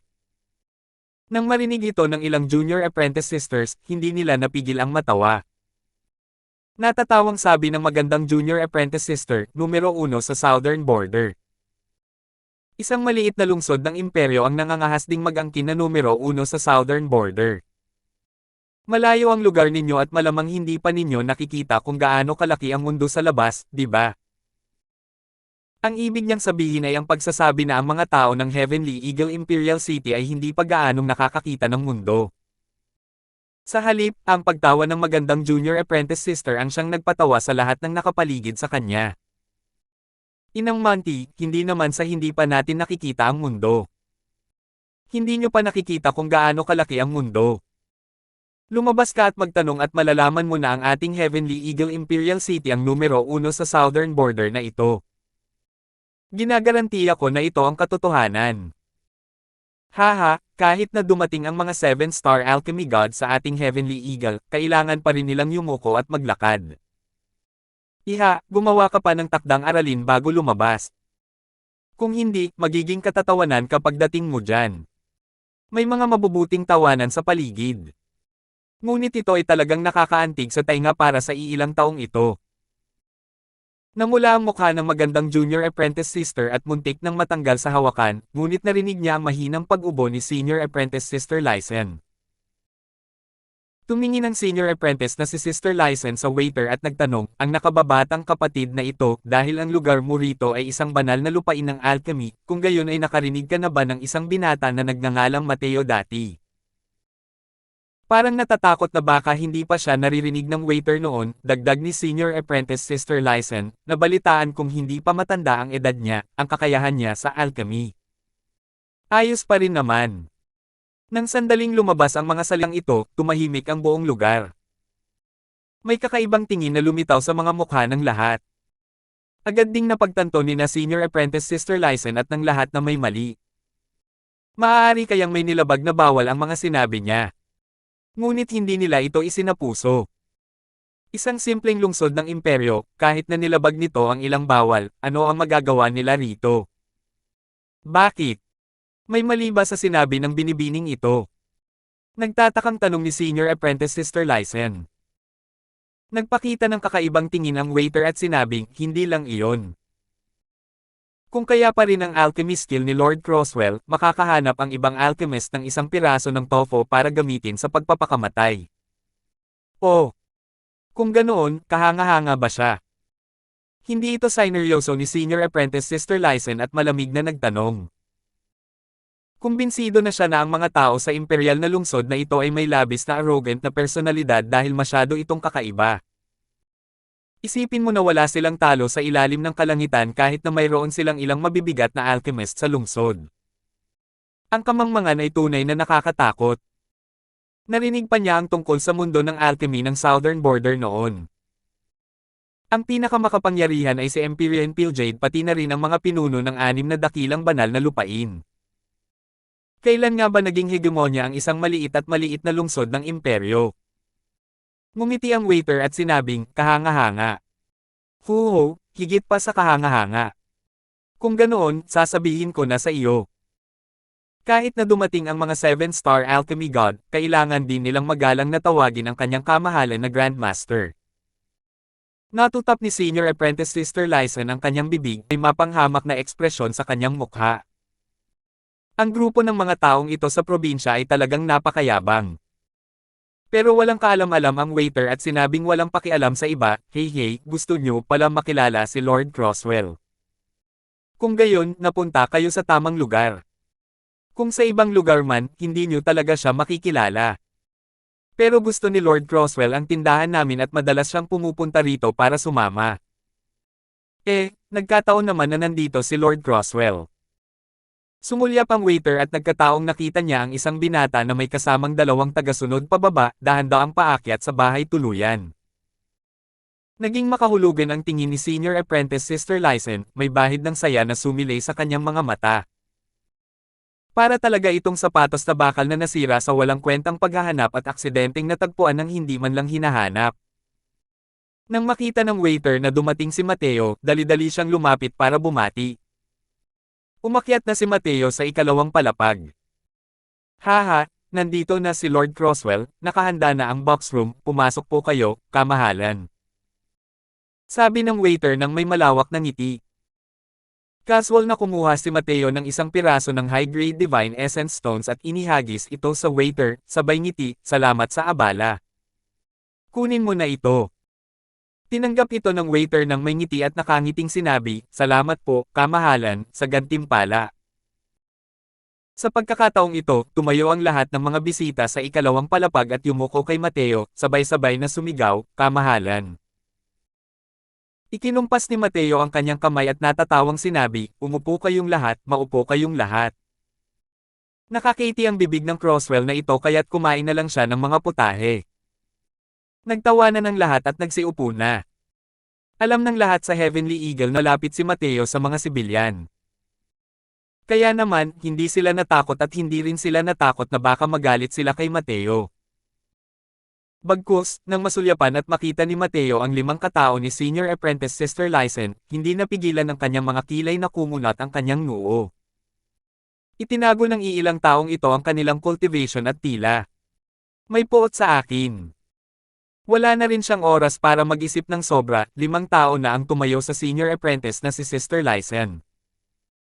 Gumamit si Senior Apprentice Sister Lysen ng tono na parang nakatingin sa ibaba mula sa isang mataas at malamig na sinabi, ikaw si Mateo. Tumango si Mateo at sinabing, ito talaga si Crosswell. Nagpatuloy si Senior Apprentice Sister Lysen, kung gayon, kilala mo ba si Laika? Nang marinig iyon ni Mateo, biglang nagbago ang ekspresyon ng kanyang mukha. Nang makita ni Senior Apprentice Sister Lysen ang ekspresyon ni Mateo, agad siyang nakasiguro at walang pakialam na sinabi, mukhang tama ako. Siyan, pabagsakin mo siya. 2066. Opo, Sister Senior Apprentice. Sa likod ng senior apprentice na si Sister Lysen, isang babaeng nakasuot ng kasuotan ng palasyo ang sumagot at lumabas. Kasunod ng kanyang pag-akbang palabas, ang kanyang aura ay tumaas ng diretso, at agad na naabot ang pinakamataas na antas ng Fifth Firmament True God. May pagmamalaking tingin si Sian, ang kanyang tingin ay sumasalamin sa mga mukha ng lahat, umaasang makakita ng mga sumasambang tingin mula sa mga taong nagsisiksikan at nanunood. Ang isang makapangyarihang eksperto sa gitnang yugto ng True God ay isang Diyos sa mga lungsod ng imperyo. Nakakalungkot lang na nadismaya siya. Medyo nagulat nga ang mga kumakain noong una dahil hindi nila inakala na gustong makipagtransaksyon ng mga magagandang babaeng ito kay Mateo. Ngunit di nagtagal, hamupa ang ekspresyon ng mga kumakain ito. At sa kanilang mga tingin, may bahid pa ito ng awa. Kahit na ang lakas ng mga taong ito ay hindi nakalampas sa pinakamataas na antas ng Celestial Deity Realm. Masyadong marami ang malalaking palabas na naranasan ng mga martial artist ng Heavenly Eagle noon. Kalimutan na natin ang maliit na True God Realm, kahit na isa itong Empyrean powerhouse, hindi ba't masunurin din silang humingi ng tawad sa lahat. Malamig na sinabi ni Senior Apprentice Sister Zuan, balihin mo na lang ang apat na paa, huwag mong saktan ang buhay niya. Kung hindi, malamang magbabanta ang babaeng iyon na magpakamatay. Nang marinig ang mga salitang iyon, biglang nalungkot si Mateo. Noong una, nang bigla niyang marinig ang balita tungkol kay Laika, naisip pa niya na mabait naman ang babae sa mga babaeng ito. Sino ang mag-aakala na gustong baliin ng kabilang panig ang apat niyang paa sa oras na kumilos sila? Isang matinding apoy ng kasamaan ang agad na sumikat sa puso ni Mateo. Senior Apprentice Sister, makakaasa ka. Alam ni Sian kung hanggang saan ang pupuntahan at kung kailan hihinto. Ganitong klaseng basura, kahit saan ko pa siya gustong basagin, doon ko rin siya babaguhin. Tumango si Senior Apprentice Sister Lysen, halatang iniisip din niya iyon. Ang kasalukuyang Mateo ay mukhang isa lamang cultivation sa Celestial Deity Realm. Hindi siya karapat-dapat banggitin sa paningin niya. Hindi naman sinasadyang itago ni Mateo ang kanyang cultivation, kundi naglakbay siya ng hindi nagpapakilala at ayaw niyang magyabang sa mga kalye. Pero sa paningin ni Senior Apprentice Sister Lysen at ng kanyang grupo, isa siyang target na maaaring masahin ayon sa gusto nila. Pagkatapos magsalita, inabot ni Sian ang palad at itinutok ang balikat ni Mateo. Isang daluyong ng mga batas ng yelo ang agad na kumalat, bumabalot kay Mateo. Tila magyayelo ang buong espasyo. Ang palad na ito ay napakabilis at napakabangis, kapag tinamaan, tiyak na mababasag ang talim ng balikat nito. Humph! Pabaya at bulag ang pagkilos. Sumanghel si Mateo ng malamig, itinupi ang kanyang mga daliri na parang kuko, at nauna pang ang umabot kahit nakalaunan ay inilunsad, hindi pinansin ang nasasakupan ni Sian. Pumutok. Isang malinaw na tunog lamang ang narinig. Bumagsak sa lupa si Sian kasabay ng isang masakit na sigaw. Durog na ang kanyang mga buto sa balikat. Nanliit ang mga mata ni Senior Apprentice Sister Lysen at nagulat siyang sumigaw, batas pang espasyo. Hindi pinansin ni Mateo ang pagkagulat ng Senior Apprentice na si Sister Lysen at sinabi sa seryosong boses, nasaan si Laika? Sino kayo? Malinaw na walang mabuting intensyon ang ilang babaeng ito. Malamang, hindi rin gaanong bumuti ang kasalukuyang sitwasyon ni Laika, natural lang na nag-aalala si Mateo. Matapos ang isang maikling sorpresa, nakabawi ng katahimikan ang Senior Apprentice na si Sister Lysen, kumunot ang noo habang sinasabi, minamaliit kita, pero sa tingin mo ba ay kaya kang maging malaya dahil may alam ka sa spatial law? Huwag kang mag-alala.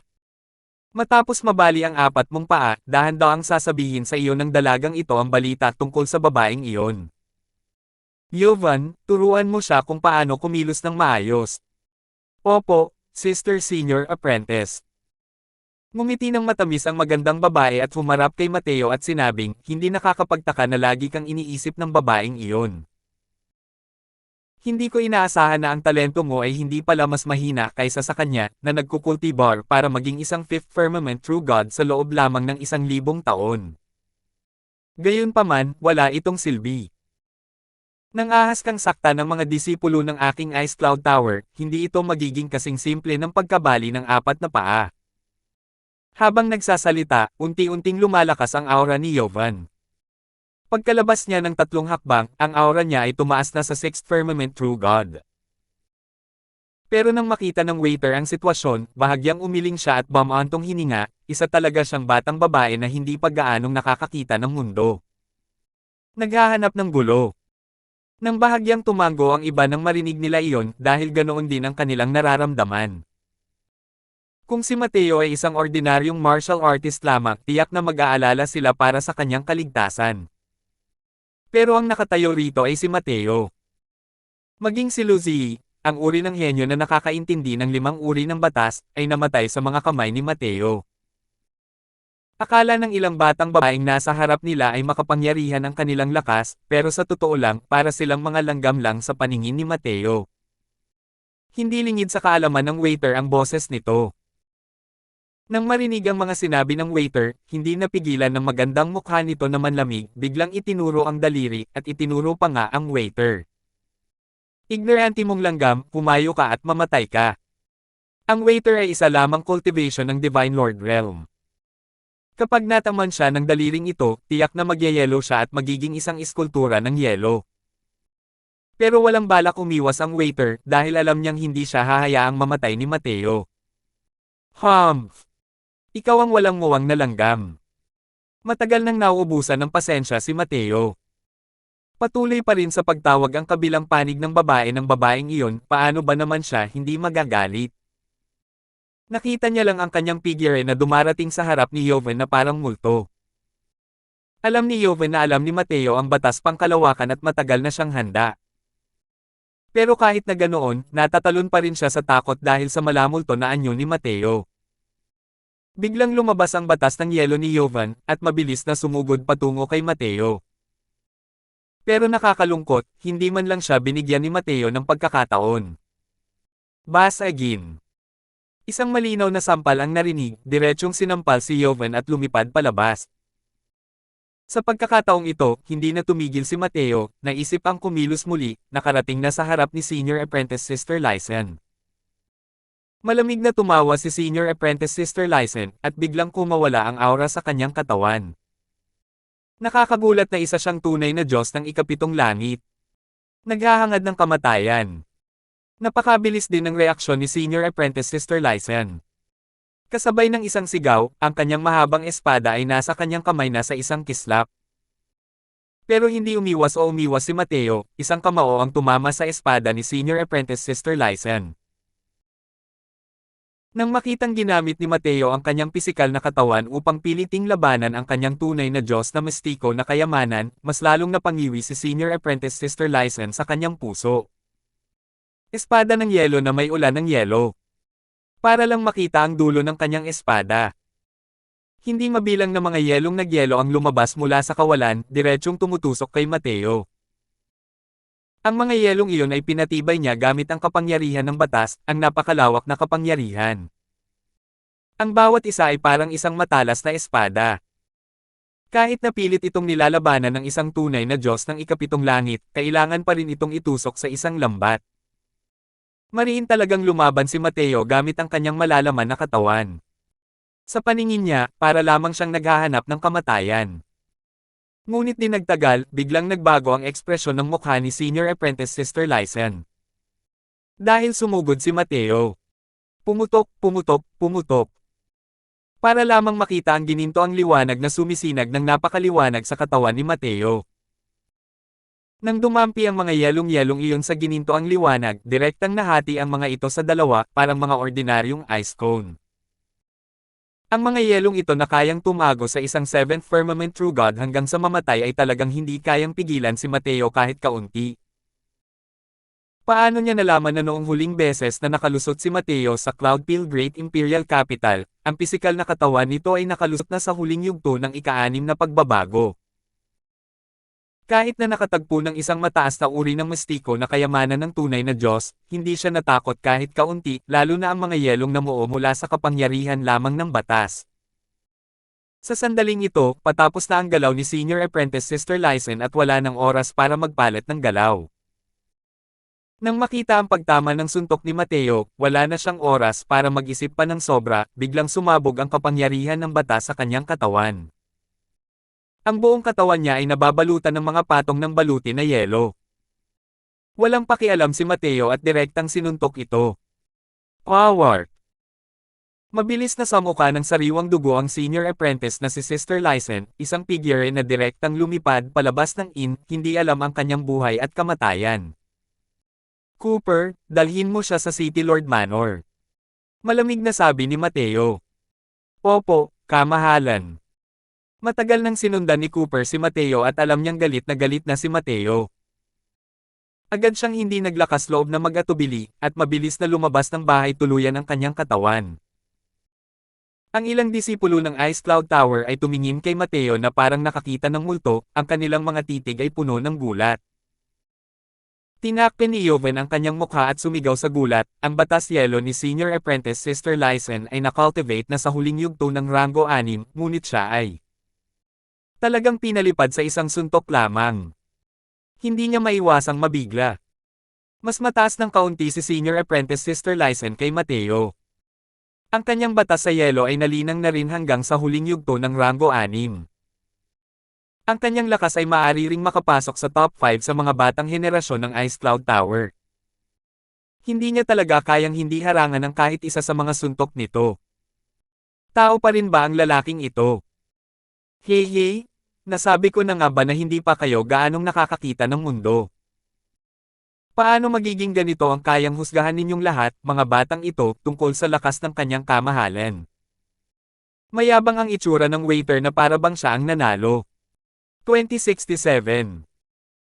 Pagbalik sa City Lord Manor, naiinip na si Mateo para tanungin si Senior Apprentice Sister Lysen at ang iba pa. Ang pag-alis ni Laika ay 1,000 taon na ang nakalilipas ng walang balita. Sa loob ng 1,000 taon na ito, palaging nag-aalala si Mateo tungkol sa kanyang balita. Napakalaki lang talaga ng Heavenspan World, kaya saan kaya pupunta si Mateo at hahanapin iyon. Ngayon, sa wakas ay narinig na niya ang balita mula kay Laika. Hindi mapakali si Mateo simula noon. Bukod dito, alam pa niya na ang balitang ito ay tiyak na hindi magiging maganda. Hinailan ni Cooper si Senior Apprentice Sister Lysen at inihagi sa harap ni Mateo. Nagsimulang umubo ng malakas si Senior Apprentice Sister Lysen. Tumingin si Joven at ang iba pa kay Mateo nang may takot sa mga mukha at puno ng hindi makapaniwala. Masyadong malakas ang lalaking nasa harap nila. Isang suntok lang ang nagpabagsak kay Senior Apprentice Sister Lysen at nagdulot ng matinding pinsala. Magsalita ka. Nasaan si Laika ngayon? Sana ay huwag ninyo akong piliting halughugin ang mga kaluluwa ninyo. Malamig na tiningnan ni Mateo ang Senior Apprentice na si Sister Lysen at sinabing, Ubo. Ang kaharian mo ay hindi kasing taas ng sa akin. Gusto mo bang gumamit ng soul-searching art sa binibining ito? Ubo. Sige lang. Sabi ni Senior Apprentice Sister Lysen nang may malamig na ngiti. Hindi kasing taas ng kanya ang kaharian ni Mateo, kaya natural na hindi kasing lakas ng kanya ang banal na kaluluwa nito. Kung gagawa siya ng soul search, hindi lang ito magtatagumpay, kundi masasaktan pa niya ang sarili niyang banal na kaluluwa. Lumungkot ang mukha ni Mateo at sinabing, kung ganoon nga, mamatay ka na. Malamang, wala ring nagawang mabuti ang babaeng ito para kay Laika. Kung pinatay. Walang anumang psikolohikal na pasanin si Mateo. Isang malakaragatang puwersa ng kaluluwa ang bumuhos mula sa dagat ng isipan ni Mateo.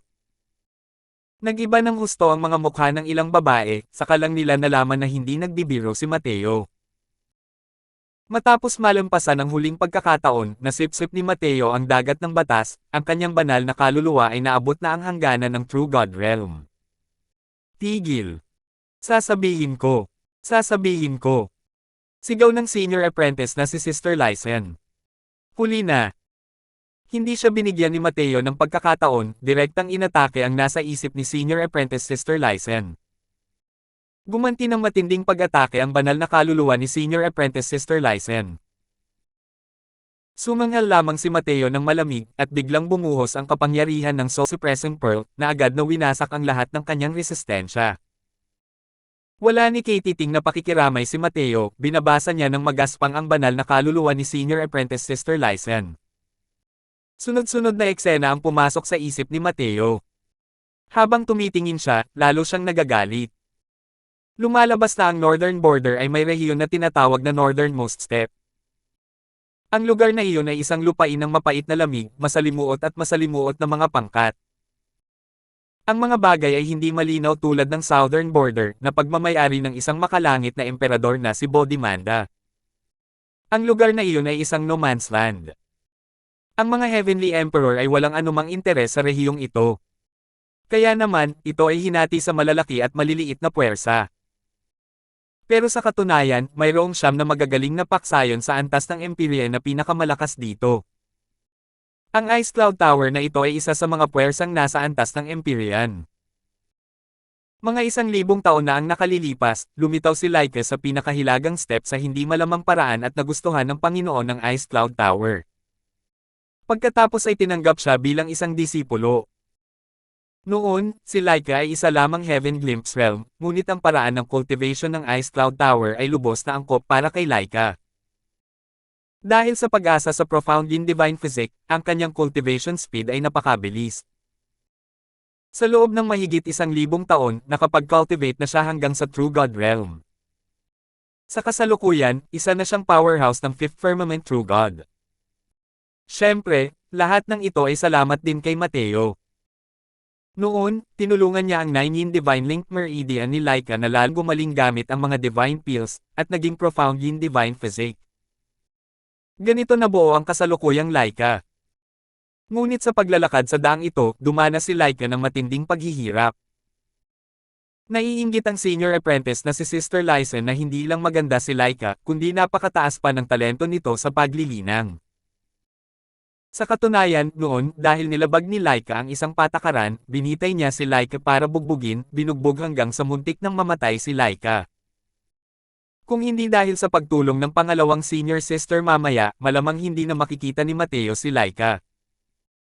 Siyempre, kahit naiinggit ang senior apprentice na si Sister Lysen na ito, nakinig lamang siya sa iba. Ang talagang gustong makipag-ayos kay Laika ay ang panganay na nakatatandang ate na si Sally. Kung tungkol naman sa amo ng Ice Cloud Tower, hinahayaan niya lang ang mga bagay-bagay ayon sa gusto niya. Bagamat ang Ice Cloud Tower na ito ay isang puwersang pambabae, sa ilalim ng kapaligiran ng northernmost step, sila ay halos makasarili, at walang pakialam sa buhay at kamatayan ng mga tao sa ibaba. Sa Ice Cloud Tower na ito, kung tutusin, ang pagtrato ng maayos kay Laika ay siyang fair lang ang naroon. Sa pagkakataong ito, ang dahilan kung bakit hinanap ni Allison si Mateo ay dahil ang isa pang batang Panginoon ng puwersang nasa antas Empyrean ng northernmost step ay nagkagusto kay Laika, tinakot ang Tower Master ng Ice Cloud Tower gamit ang mga banta at nanliligaw gamit ang mga benepisyo, kaya't ipinakasal niya si Laika dito. Hindi napigilan ng amo ng Ice Cloud Tower ang tukso at sa wakas ay pumayag pa rin. Nagbanta lang si Laika na mamamatay. Kaya hindi nagtagumpay ang amo ng Ice Cloud Tower. Malinis ang mga iniisip ni Laika at ang kanyang nararamdaman para kay Mateo ay matagal nang alam ng kanyang nakatatandang kapatid na si Sally. Kaya naman, iminungkahi niya sa amo ng Ice Cloud Tower na hulihin si Mateo upang takutin si Laika at pilitin si Laika na sumuko. Nang marinig ito ng Panginoon ng Ice Cloud Tower, labis siyang natuwa at agad itong pinayagan. Dahil alam niyang ang kinaroroonan ni Mateo ay isa lamang lungsod ng imperyo, kaya ang pagpapadala kay Allison ay higit pa sa sapat na. Hindi lang talaga inakala ng amo ng Ice Cloud Tower na sa kasalukuyang lakas ni Mateo, ang pagpatay kay Allison ay isang pitik lang ng daliri. Bukod dito, ang lakas ng Heavenly Eagle Imperial City sa kasalukuyan ay hindi man lang mas mahina kaysa sa Ice Cloud Tower. Ang nakakatawa ay inakala ni na Allison at ng mga kasamahan na sila ay makapangyarihan kaya lumapit sila para hulihin ang mga tao nang hindi man lang nagtatanong na nagresulta sa direktang pagkalipol sa kanila ni Mateo. Kayong lahat napakagaling. Nang sabihin niya ito, naglangit-ngit ang mga ngipin ni Mateo dahil sa pagnangalit. Nang makita ni na Cooper at Bai Chen sa tabi ang eksenang ito, hindi nila maiwasang palihim na mawala ng malay. Hindi nila alam kung ano ang nakita ni Mateo sa banal na kaluluwa ni Allison Lysen, ngunit bihira silang makakita ng ganito kagalit na ekspresyon kay Mateo noon. Makikita na si Mateo ay galit na galit na. Kay kamahalan, huwag po sana kaming patayin. Paano pa kaya magkakaroon ng mapagmataas na anyo ang iilang mga batang babae? Takot na sila ng husto. Hey! Itong si Crosswell ay hindi naman basta-basta pumapatay. Ganito lang talaga ang trato ninyo kay Laika, kaya hindi kayo mapapalaya. Pagkatapos magsalita, ikinumpas ni Mateo ang isang kamay. Ilang guhit ng enerhiya ng espada ang pumutok, direktang nagpasabog sa apat na tao at naging 12 na lamang. Ang apat na taong ito ay pawang mga kasabwat ni Allison. Sa loob ng 1,000 taon na ito, maraming pagkakataon ng pambubuli kay Laika at ilang beses pang ang pananakit kay Laika hanggang sa mamatay. Paano kaya sila mapapatawad ni Mateo? Matapos mapatay ang apat na tao, huminga ng malalim si Mateo, pilit na kumalma, at sinabing, imbitahan mo silang lahat kay Senior Baitong. Nang marinig na pupunta si Mateo sa hilagang lupain, lahat ay labis na nag-alala. Tutal, pagdating sa ganoong klaseng lugar, walang nakakakilala kay Grandmaster Crosswell. Kung may mangyaring hindi maganda, hindi iyon magiging maganda. Kumunat ang noo ni Baitong at sinabing, bakit hindi? Sasama ako sa iyo. Umiling si Mateo at sinabing, sa kasalukuyan, kakatatag lang ng Heavenly Eagle. May mga puwersa sa lahat ng dako na nagmamarunong, kaya tiyak na mayroong isang makapangyarihang nasa antas ng Empyrean na pumipigil sa kuta. Manatili kayong lahat. Sumunod lang sa akin si Cooper ay sapat na. Mas ligtas kung dadalhin mo rito si Baitong. Ngunit ang southern border ay hindi kalmado at payapa. Sina Empyrean Pilljade at ang iba pa ay pawang nagmamarunong. Kung walang isang makapangyarihang nasa antas ng Empyrean na humahawak sa kuta, hindi mapapanatag ni Mateo ang kanyang isipan. Sa loob ng ilang taon ng siso at negosasyon, muling sumali ang Myriad Treasure Tower at Heavenly Eagle sa Southern Border Alliance. Sa labanang ito, ang Myriad Treasure Tower ang natural na nakinabang ng malaki, ngunit ang Heavenly Eagle Imperial City ang pinakamaliwanag. Gaya ng kasabihan, ang hangin ay umuugong sa paligid ng pinakamataas na tuktok, imposibleng kusang loob na pigilan silang lahat ni Empyrean Pilljade ng ganito. Marahil ay may mga gulo na darating. Hindi lang basta isang Empyrean powerhouse si Baitong, kundi isa ring 7-star alchemy god. Dahil nakagarrison siya sa Heavenly Eagle, natural na mas panatag ang loob ni Mateo. Griffin, kapag wala si Master, ang lupaing ito ng Southridge ang pamumunuan mo. Kung may makatagpo kang hindi malutas, kumonsulte ka kay Senior Bai, naiintindihan mo. Bilin ni Mateo. Tumanggaw si Griffin at sinabing, opo, guro. Matapos ayusin ang lahat para sa Heavenly Eagle, isinama ni Mateo si Cooper. Nagsimula ang dalawa sa paglalakbay patungo sa pinakahilagang step. 2068. Sinasabing ang pinakahilagang step ay isang damuhan, ngunit ang totoo, ito ay isa lamang ilang. Malawak ang lugar dito, puno ng mababangas na hayop sa lahat ng dako. Ang mga taong naninirahan dito ay kinailangang magsama-sama upang manatiling mainit at magsama-sama. Dahil din dito kung bakit matigas ang ulo at masungit ang mga tao rito, na bigla na lang pumapatay ng mga tao. Tanging ang malalakas lamang ang makakaligas dito. Ang lugar na ito ay isang mahiwagang lugar kung saan ang mga martial artist ay bumubuo ng mga paksayon at gang para sa kapakanan ng benepisyo at pagpatay sa isa't isa. Ngunit sa bawat pagtaas ng alon ng mga halimaw, nagawa nilang isantibi ang lahat ng mga hinaing at labanan ang mababangas na halimaw. Ganitong lugar ang Luigi. Napakalamig ng hilagang lupain. Tila kayang palamigin ng hangin dito ang mga tao at maging parang mga eskultura ng yelo. Kahit na umabot ang cultivation ng isang tao sa True God Realm, mararamdaman mo pa rin ang lamig na nakakakagat sa buto. Ang lugar na ito ay ang mundo ng batas ng yelo. Kaya naman, sa sandaling ipanganak ang mga tao, mauunawaan nila ang isang batas, iyon ay ang batas ng yelo.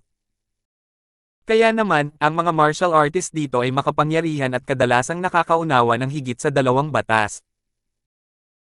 Sa oras na ito, sa loob ng isang maliit na taberna sa Luigi, ang mga martial artist ay nagtitipon ng dala-dalawa at tatluhan, nag-iinuman at nagkukwentuhan. Ito ang pamumuhay ng mga martial artist sa kanilang libreng oras. Pinapainit ang kanilang mga tiyan ng matapang na alak at pinag-uusapan ang mga gawain sa pinakahilagang step na ito. Kaya naman, naging napakaganda ng negosyo ng tavern. Isang lalaki at isang babae, dalawang binata na nakasuot ng palda na gawa sa balahibo ang pumasok sa maliit na tavern at hindi nakahanap ng mapaglalagyan matapos ang mahabang pagtingin-tingin sa paligid, medyo nadismaya ang kanilang mga ekspresyon. Itinuro ng batang babae ang isang sulok at sinabing, "Kuya, tingnan mo. Dalawang tao lang ang nakaupo sa mesa roon. Bakit hindi tayo pumunta roon at maghati ng mesa?" Sa isang sulok, may dalawang binata na kasalukuyang umiinom ng alak. Isa sa kanila ay nakabalot at nanginginig pa rin sa lamig. Ang isa naman ay nakasuot ng manipis na damit, ngunit tila maayos naman ang kanyang pakiramdam. Tumango ang lalaki at sinabing, "Halika, pumunta ka rito at tingnan mo." Lumapit ang dalawang tao sa tabi ng mesa. Pinagsalikop ng lalaki ang kanyang mga kamay at sinabing, "Itong nakababatang kapatid na ito, ako si Sol ng Southwater Street, at ito naman ang aking nakababatang kapatid na babae, si Lord Ivan.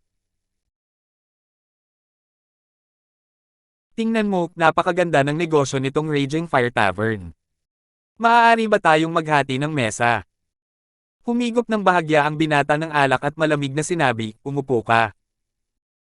Tuwang-tuwa ang magkapatid at sabay na umupo sa magkaharap at sumigaw, "Waiter, magdala kayo ng 4 na pitsil ng Raging Fire Brew." "Sige." Sa kalayuan, sigaw ng waiter ng buong lakas. Di nagtagal, 4 na pitsil ng Raging Fire Brew ang inihain. Binuksan ni Sol ang mga selyo at direktang humigop, sabay ngiti, nakakapresko. "Haha. Itong nakababatang kapatid, halika, cheers."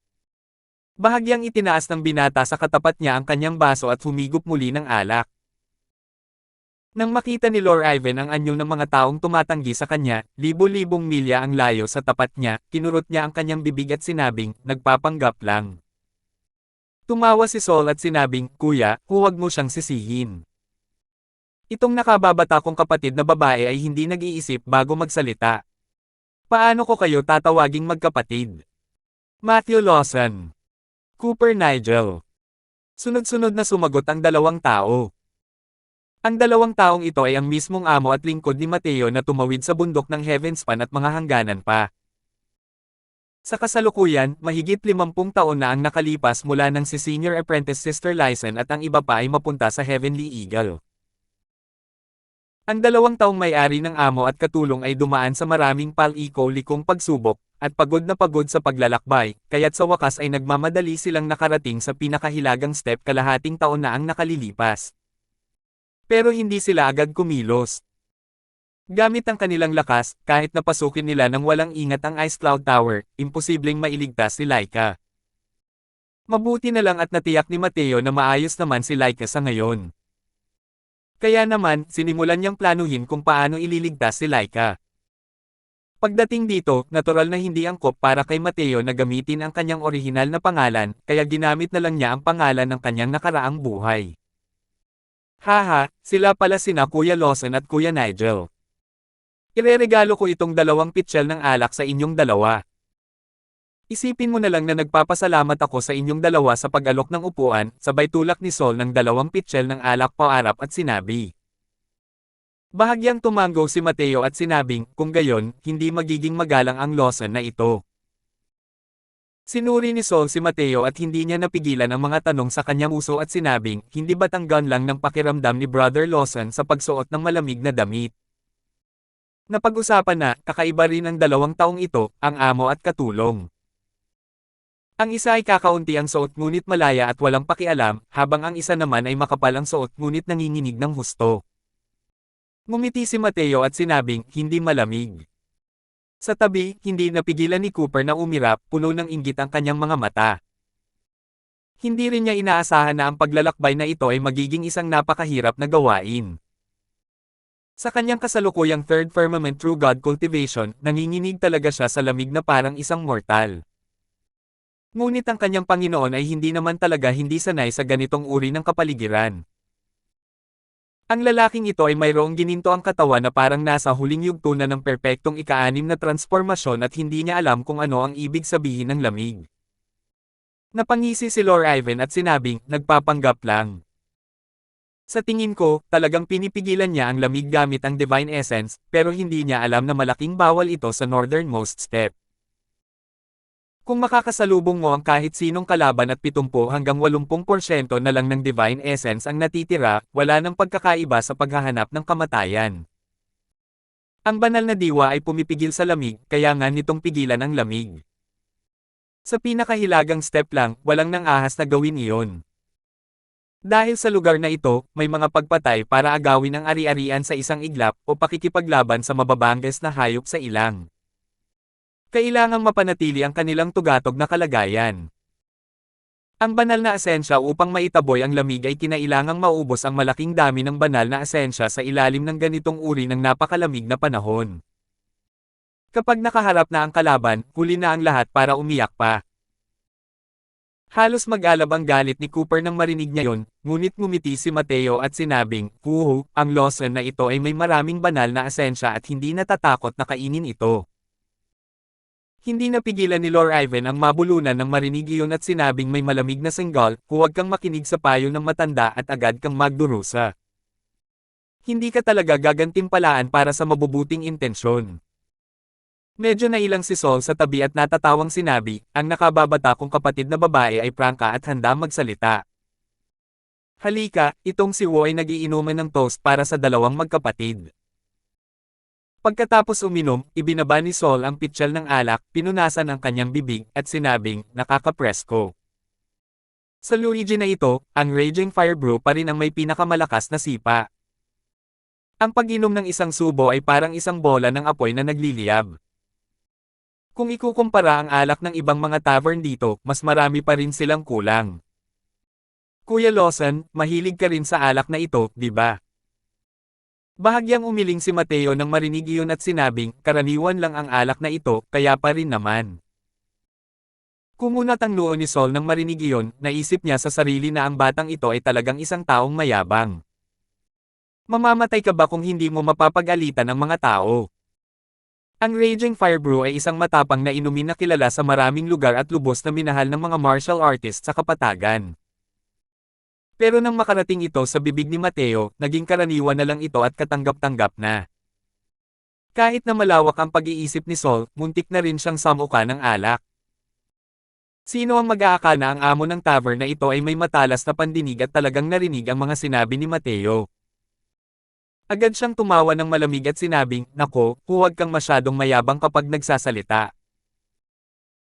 Sa Luigi na ito, sino ang hindi nakakaalam na ang Raging Fire Brew ng ating Raging Fire Tavern ay maihahalin tulad sa apoy sa damuhan, at kinakailangan para sa mga martial artists sa damuhan. Kahit kumpara sa mga medicinal pills ng mga master, hindi ito mapatla kahit kaunti. Sa buong paligid, ang mga taong mahilig uminom ay pawang may hindi masayang ekspresyon. "Bata, hindi pa nga ganap ang buhok mo tapos ang lakas ng loob mong mag-post dito. Kung ganoon bata, napakakaunti ng suot mo, ginagamit ba nito ang banal na asensya para maitaboy ang ginaw? Kung may kakayahan ka, huwag mong inumin ang alak na ito. Paborito ng tatay mo ang Raging Fire Brew. Sinusubukan mo bang maghangad ng kamatayan?" Ang isang pangungusap ni Mateo ay agad na nagpasiklab sa tavern. Ngumisi si Wulong sa tabi at sinabing, "Kita mo, alam ko na. Sa pagmumukhang yun, galit na galit ka na ngayon, di ba?" Bagkus, si Saul ang mabait, dali-daling tumayo para paglambingin ang lahat, sabay sabing, "Haha, mga kapatid, huwag kayong mag-alala, itong kapatid ko ay mali ang pananalita pagkatapos uminom, mali ang pananalita pagkatapos uminom." Malamig na ngumiti ang amo ng tavern habang sinasabing, "Nagsasalita ka ba ng mali pagkatapos uminom? Hey, kung sa tingin mo ay hindi masarap ang alak ko, huwag kang uminom kung kaya mo. Sige, sige. Sige. Hindi ka tinatanggap ng lugar na ito." Nagkibit balikat si Mateo at sinabing, "Nagsasabi lang ako ng totoo, huwag kang uminom. Kung gayon ay huwag kang uminom. Alinman dito, nakakabagot at walang lasa rin ito." 2069. Mapurol at walang lasa. Kediri. Nang marinig ng hepe ng tavern ang mga sinabi ni Mateo, nagalit siya hanggang sa natapakan niya ang kanyang mga paa. Nang makita ng iba ang eksenang ito, bukod sa nakakatawa ito, hindi nila maiwasang maawa kay Mateo. Ang pinuno ng tavern na ito ay nagngangalang Turkozang. Noong mga unang taon niya, pumatay siya ng mga tao at nagsagawa ng mga panununog. Walang hangganan ang kanyang masasamang gawa. Ang kanyang lakas ay umabot din sa gitnang antas ng True God Realm at hindi isang mabuting tao. Dito niya binuksan ang Raging Fire Tavern hanggang sa makuha niya ang formula ng Raging Fire Brew. Mabilis na tumakbo ang amo ng tavern sa harap ni Mateo at sinabing may malamig na ngiti, "Bata, ako, si Turco, ay nagbenta ng Raging Fire Brew sa Luigi na ito sa loob ng 10,000 taon at ngayon lang ako nakarinig ng sino man na nagsasabing ito ay nakakabagot at walang lasa. Kung hindi ka magbibigay ng paliwanag ngayon, huwag mong isipin na lumabas sa pintuang ito." Lahat ay tumingin kay Mateo nang may pagkaawa. Alam ng mga veteranong tauhan ni Luigi na hindi dapat paglaruan ang Turco na ito. Kung hindi, dahil sa mataas na demand ng kanyang Raging Fire Brew, posible kayang walang nang ahas na mag-arte laban sa kanya. Walang nang ahas, iyon lang. Umikot ang mga mata ni Lord Ivan at sinabing, "Paano? Nagalit ang mga tao, di ba? Bakit hindi mo takpan ang bibig mo? Tingnan mo kung paano mo linisin ang kalat." Sinaman siya ni Sol ng matalim na tingin.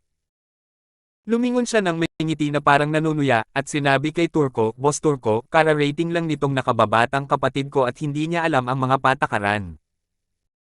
Huwag kang magpakababa sa antas niya." Ngunit ngumiti ng malamig si Turco at sinabing, "Sino ka ba talaga?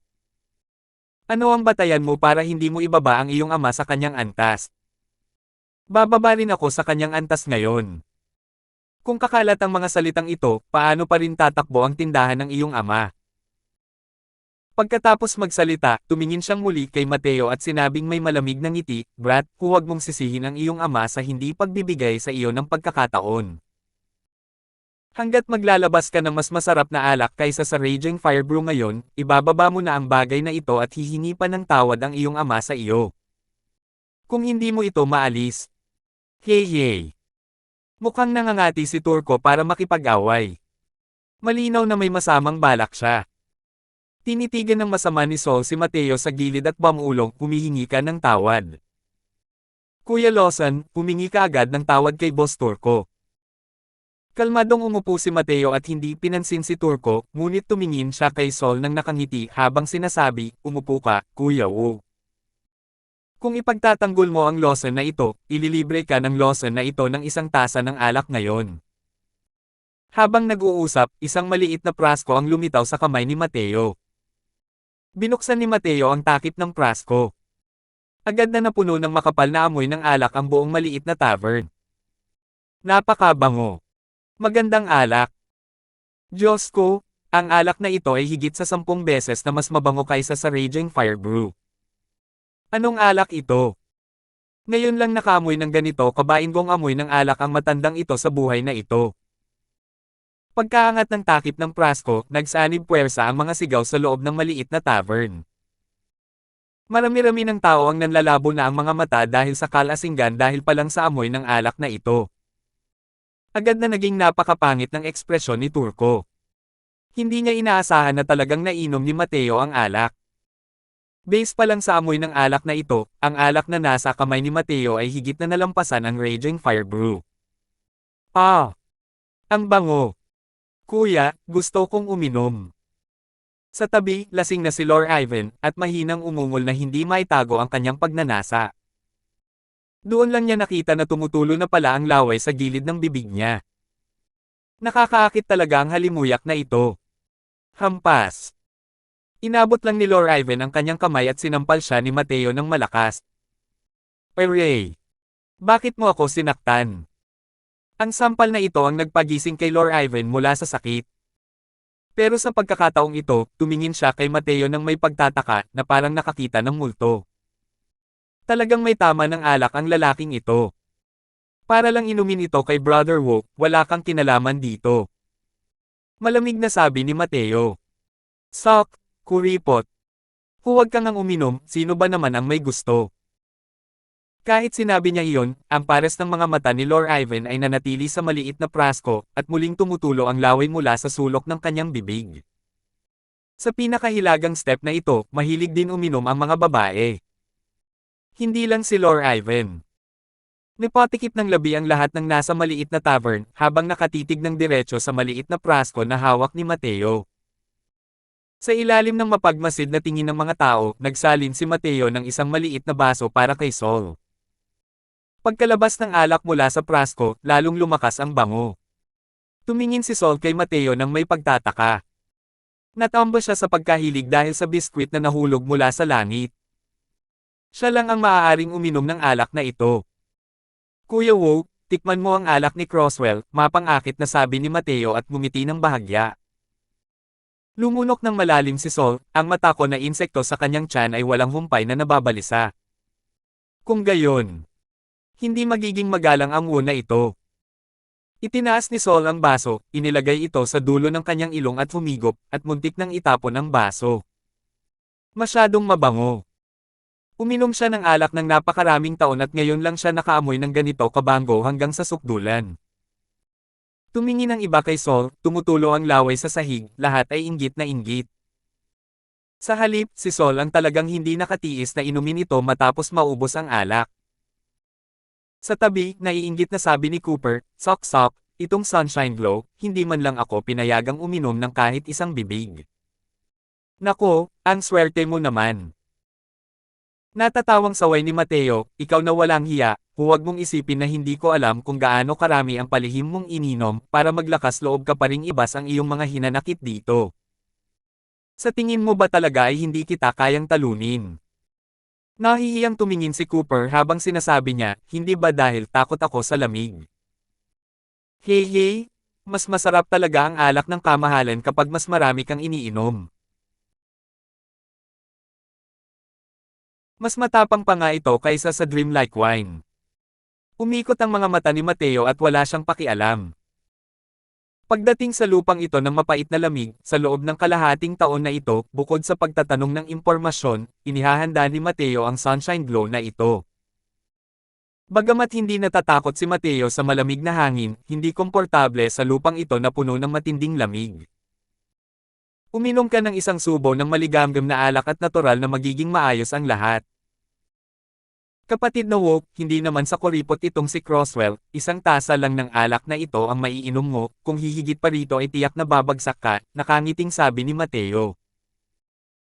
Ngumiti si Sol nang marinig iyon at sinabing, masyado nang minamaliit ni Brother Lawson ang Wu na ito na kilala bilang 1,000 tasa na hindi nalalasing. Kahit itong Raging Fire Brew, magiging maayos din ako pagkatapos kong uminom ng 5 garapon.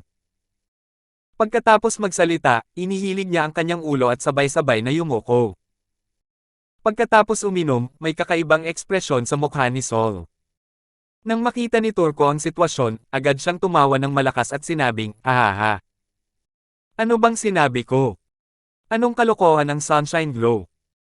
Paano ito maihahambing sa akin? Masarap na alak." Nasa kalagitnaan na ng pagsasalita si Turco nang putulin ito ng dalawang ito kasabay ng matinding pag-ugong ni Sol. "Masarap na alak! Masarap na alak! Masarap na alak! Ang sarap talaga!" Uminom si Sol ng 3 magkakasunod na masasarap na alak at sinundan ito ng isang bastos na salita. Agad na nalungkot ang mukha ni Turco, "Mamamatay ka ba kung tatapusin mo na yan?" Pero ang iba ay hindi makapaghintay at tumingin kay Sol nang walang ekspresyon habang nagtatakang nagtanong, "Kapatid, maganda ba yan?" "Oo, bilasan mo." "Sok-sok, gusto ko talagang uminom." Ang kasalukuyang Sol, ang kanyang mga mata ay nagsisimula ng lumabo, umiiling ng malakas, gusto niyang gisingin ang sarili ng kaunti. Nang makita ng lahat ang sitwasyon, hindi nila maiwasang mapaubo ng palihim. Ang alak na ito ay napakalakas. Hindi ko mailarawan. Alinman sa dalawa, ang sarap lang. Sabi ni Sol sa magaspang na boses. Mukhang ayaw sumuko ni Turco habang nakangiti, ano ang silbi ng pagiging masarap? Ang Raging Fire Brew ko ay may epektong panlaban sa lamig. Uminom ka lang ng isang tadyang at hindi mo na kailangang gumamit ng Divine Essence sa loob ng 3 araw. Gaano man kabango ang alak mo, hindi rin ito maihahambing sa Raging Fire Brew ko. Nang sabihin niya ito, may pagmamalaki siyang itsura. Hindi ang sarap ang pinakamalaking gamit ng Raging Fire Brew na ito, kundi ang pagpigil sa lamig. Sa lupaing ito na may labis na lamig, ito ang pinaka-praktikal. Kung tungkol naman sa sarap, pangalawa pa rin iyon. Hindi pa rin humihina ang boses niya nang direktang ibinuka ni Sol ang kanyang katad naman at hinubad ang lahat ng kanyang damit, sabay sigaw ng buong lakas, ang init. Ang init. 2070. Tumingin ang lahat kay Turco nang may pagkaawa. Ang huling bakas ng kanyang pagmamalaki ay nayurakan ng hindi sinasadyang paghuhubad ni Sol.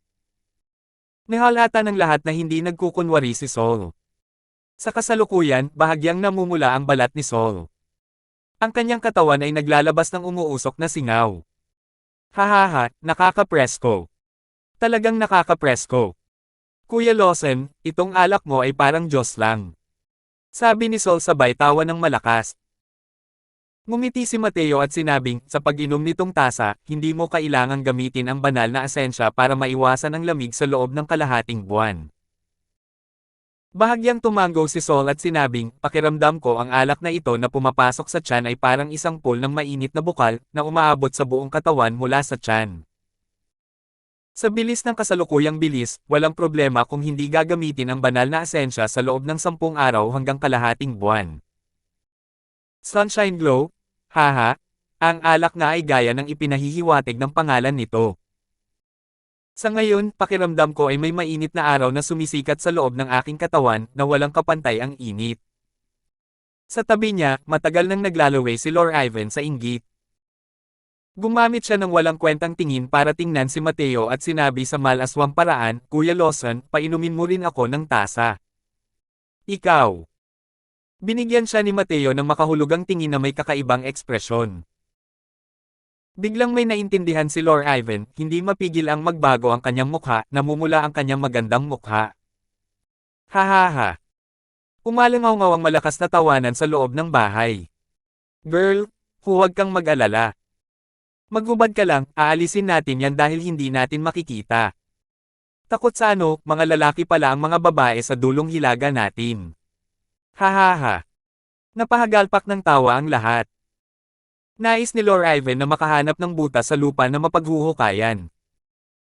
Sa pagkakataong ito, isang lalaking nasa katanghaliang gulang ang lumapit at nakangiting sinabi kay Mateo, itong nakababatang kapatid ko, gusto kong humingi ng isang tasa ng alak na maiinom. Ayos lang ba?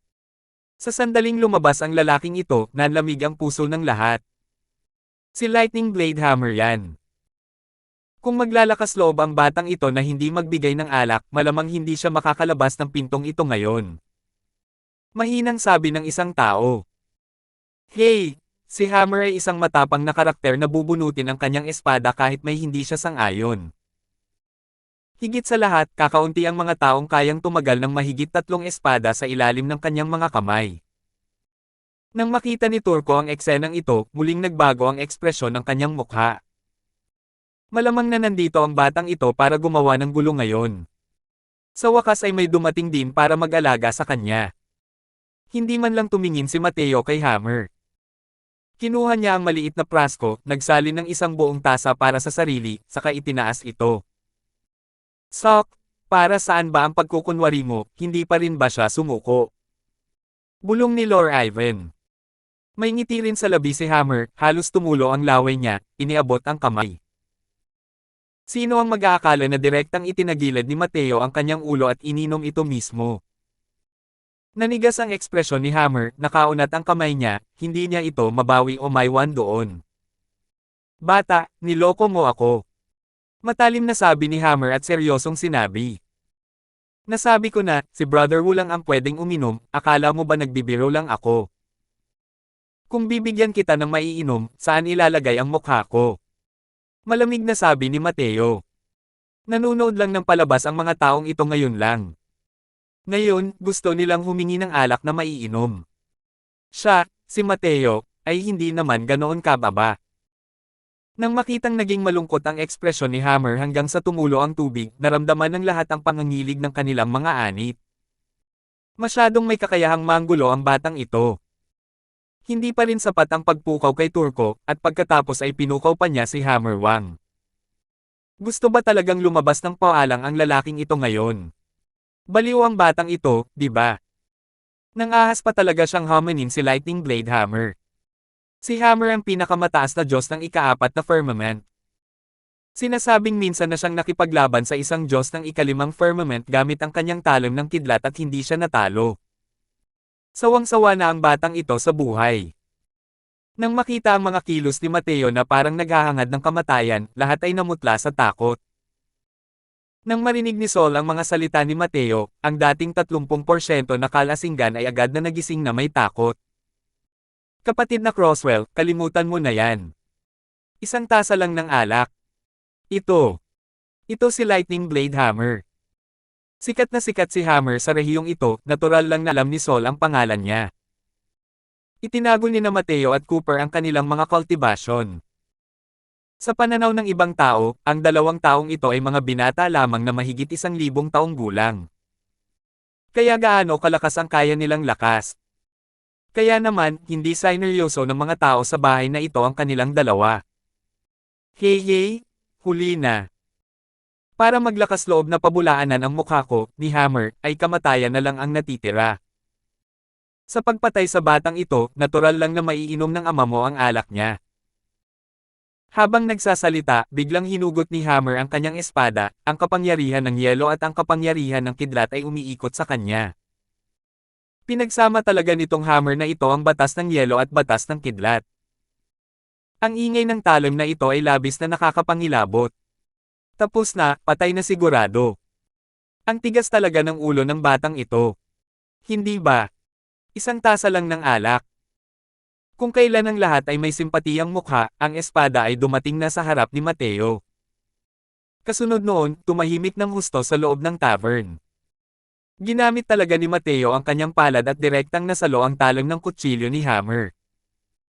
Sa magaang paghawak lang na ito at ang nagsanib na kapangyarihan ng batas ay agad na naglaho ng walang bakas. Nanlaki ang mga mata ni Turco, hindi makapaniwalang nakatingin sa eksenang ito. Hindi talaga natatalo ang lakas ng talon ng kidlat ni Hammer sa kanya. Nasalo ba talaga ng batang ito ang talon ng talon gamit ang isang kapit? Gayon din si Hammer na labis na nabahala at natakot. Nakatitig siya kay Mateo nang may pagtataka, gustong-gusto ng bunutin ang kanyang espada. Ngunit sa kasamaang palad, kahit gaano pa niya itulak ang kanyang banal na asensya, ang kanyang talon ng kidlat ay tila nakadikit sa kamay ni Mateo, hindi makagalaw kahit 1 pulgada. Bibitawan mo ako. Hindi ka pa rin bumibitaw, hindi na magiging magalang ang ama mo. Nagbabantang sabi ni Hammer, ngunit sa loob-loob ay nanginginig. Nang marinig iyon ni Mateo, bahagya siyang napaw, saka ibinuko ang kanyang palad. Kasalukuyang ginagamit ni Hammer ang kanyang lakas para hilahin ang talam. Nang bitawan ito ni Mateo, ang buong katawan niya ay biglang natamba. Ikaw ang nagpaalis sa akin. Kaya bakit hindi ka naghanda ng mabuti? Tanong ni Mateo nang may inosenteng tingin. Kailan pa dumana si Hammer ng ganito kalaking kahihiyan? Agad niyang sinabi sa matinding galit, Pump, hinahanap mo ang kamatayan. Ice Lightning Blade. Pumunta ka sa impyerno para sa akin. Sa pagkakataong ito, sumabog ang katawan ni Hammer na may mas mabangis na aura. Ang pinagsanib na kapangyarihan ng mga batas ay itinulak pa niya hanggang sa tugatog. Baka sa mukha ng lahat ang matinding pagkagulat. May isang taong may paghanga ang bumulalas, ito ang tunay na lakas ni Hammer. Malamang hindi natatalo ang aura na ito sa Fifth Firmament True Gods, di ba? Pero bahagyang umiling si Mateo at malamig na sinabi, iniligtas ko na ang buhay mo ngayon lang, pero nagpupumilit ka pa ring pumunta para maghangad ng kamatayan. Kalimutan mo na yan, papaalisin nakita kong ganoon. Kasunod nito, sa gitna ng gulat na tingin ng lahat, marahang hinarap ni Mateo ang espada ni Hammer gamit ang isang daliri. Power! Ang nakakatakot na pinagsanib na kapangyarihan ng batas ay agad na naglaho at nauwi sa manipis na hangin. Ang buong pagkatao ni Hammer ay sumabog at naging ulap ng ambon ng dugo. Ikinumpas ni Mateo ang kanyang kamay, direktang winasak ang ambon ng dugo. Napakatahimik sa loob ng bahay, lahat ay gumagamit ng mga matang parang nakakita ng multo para tingnan si Mateo. Ito si Lightning Blade Hammer. Ganito lang siya namatay. Nahuli ng lalaking ito ang isang tunay na mistiko na kayamanan ng Diyos gamit lamang ang kanyang mga kamay. Kay lakas ng kanyang malalaman na katawan. Lumalabas na hindi naman talaga ipinagmamalaki ng batang ito na hindi siya takot sa lamig. Bakit matatakot sa lamig ang isang malalaman na katawan na kapantay ng isang tunay na Diyos na misteryosong kayamanan? Tila nagbukas ng isang bahay tina ang mukha ni Turco, at walang tigil na nagbabago ng kulay. Lihim siyang napabuntong hininga dahil sa swerte. Mabuti na lang at ang umatake ngayon ay si Hammer at hindi siya. Kung hindi, ang kasalukuyang siya ay dapat na halos kapareho ni Hammer, tama ba? Paano? Naging ganito kalakas ang batang ito. May hinihintay lang ako rito.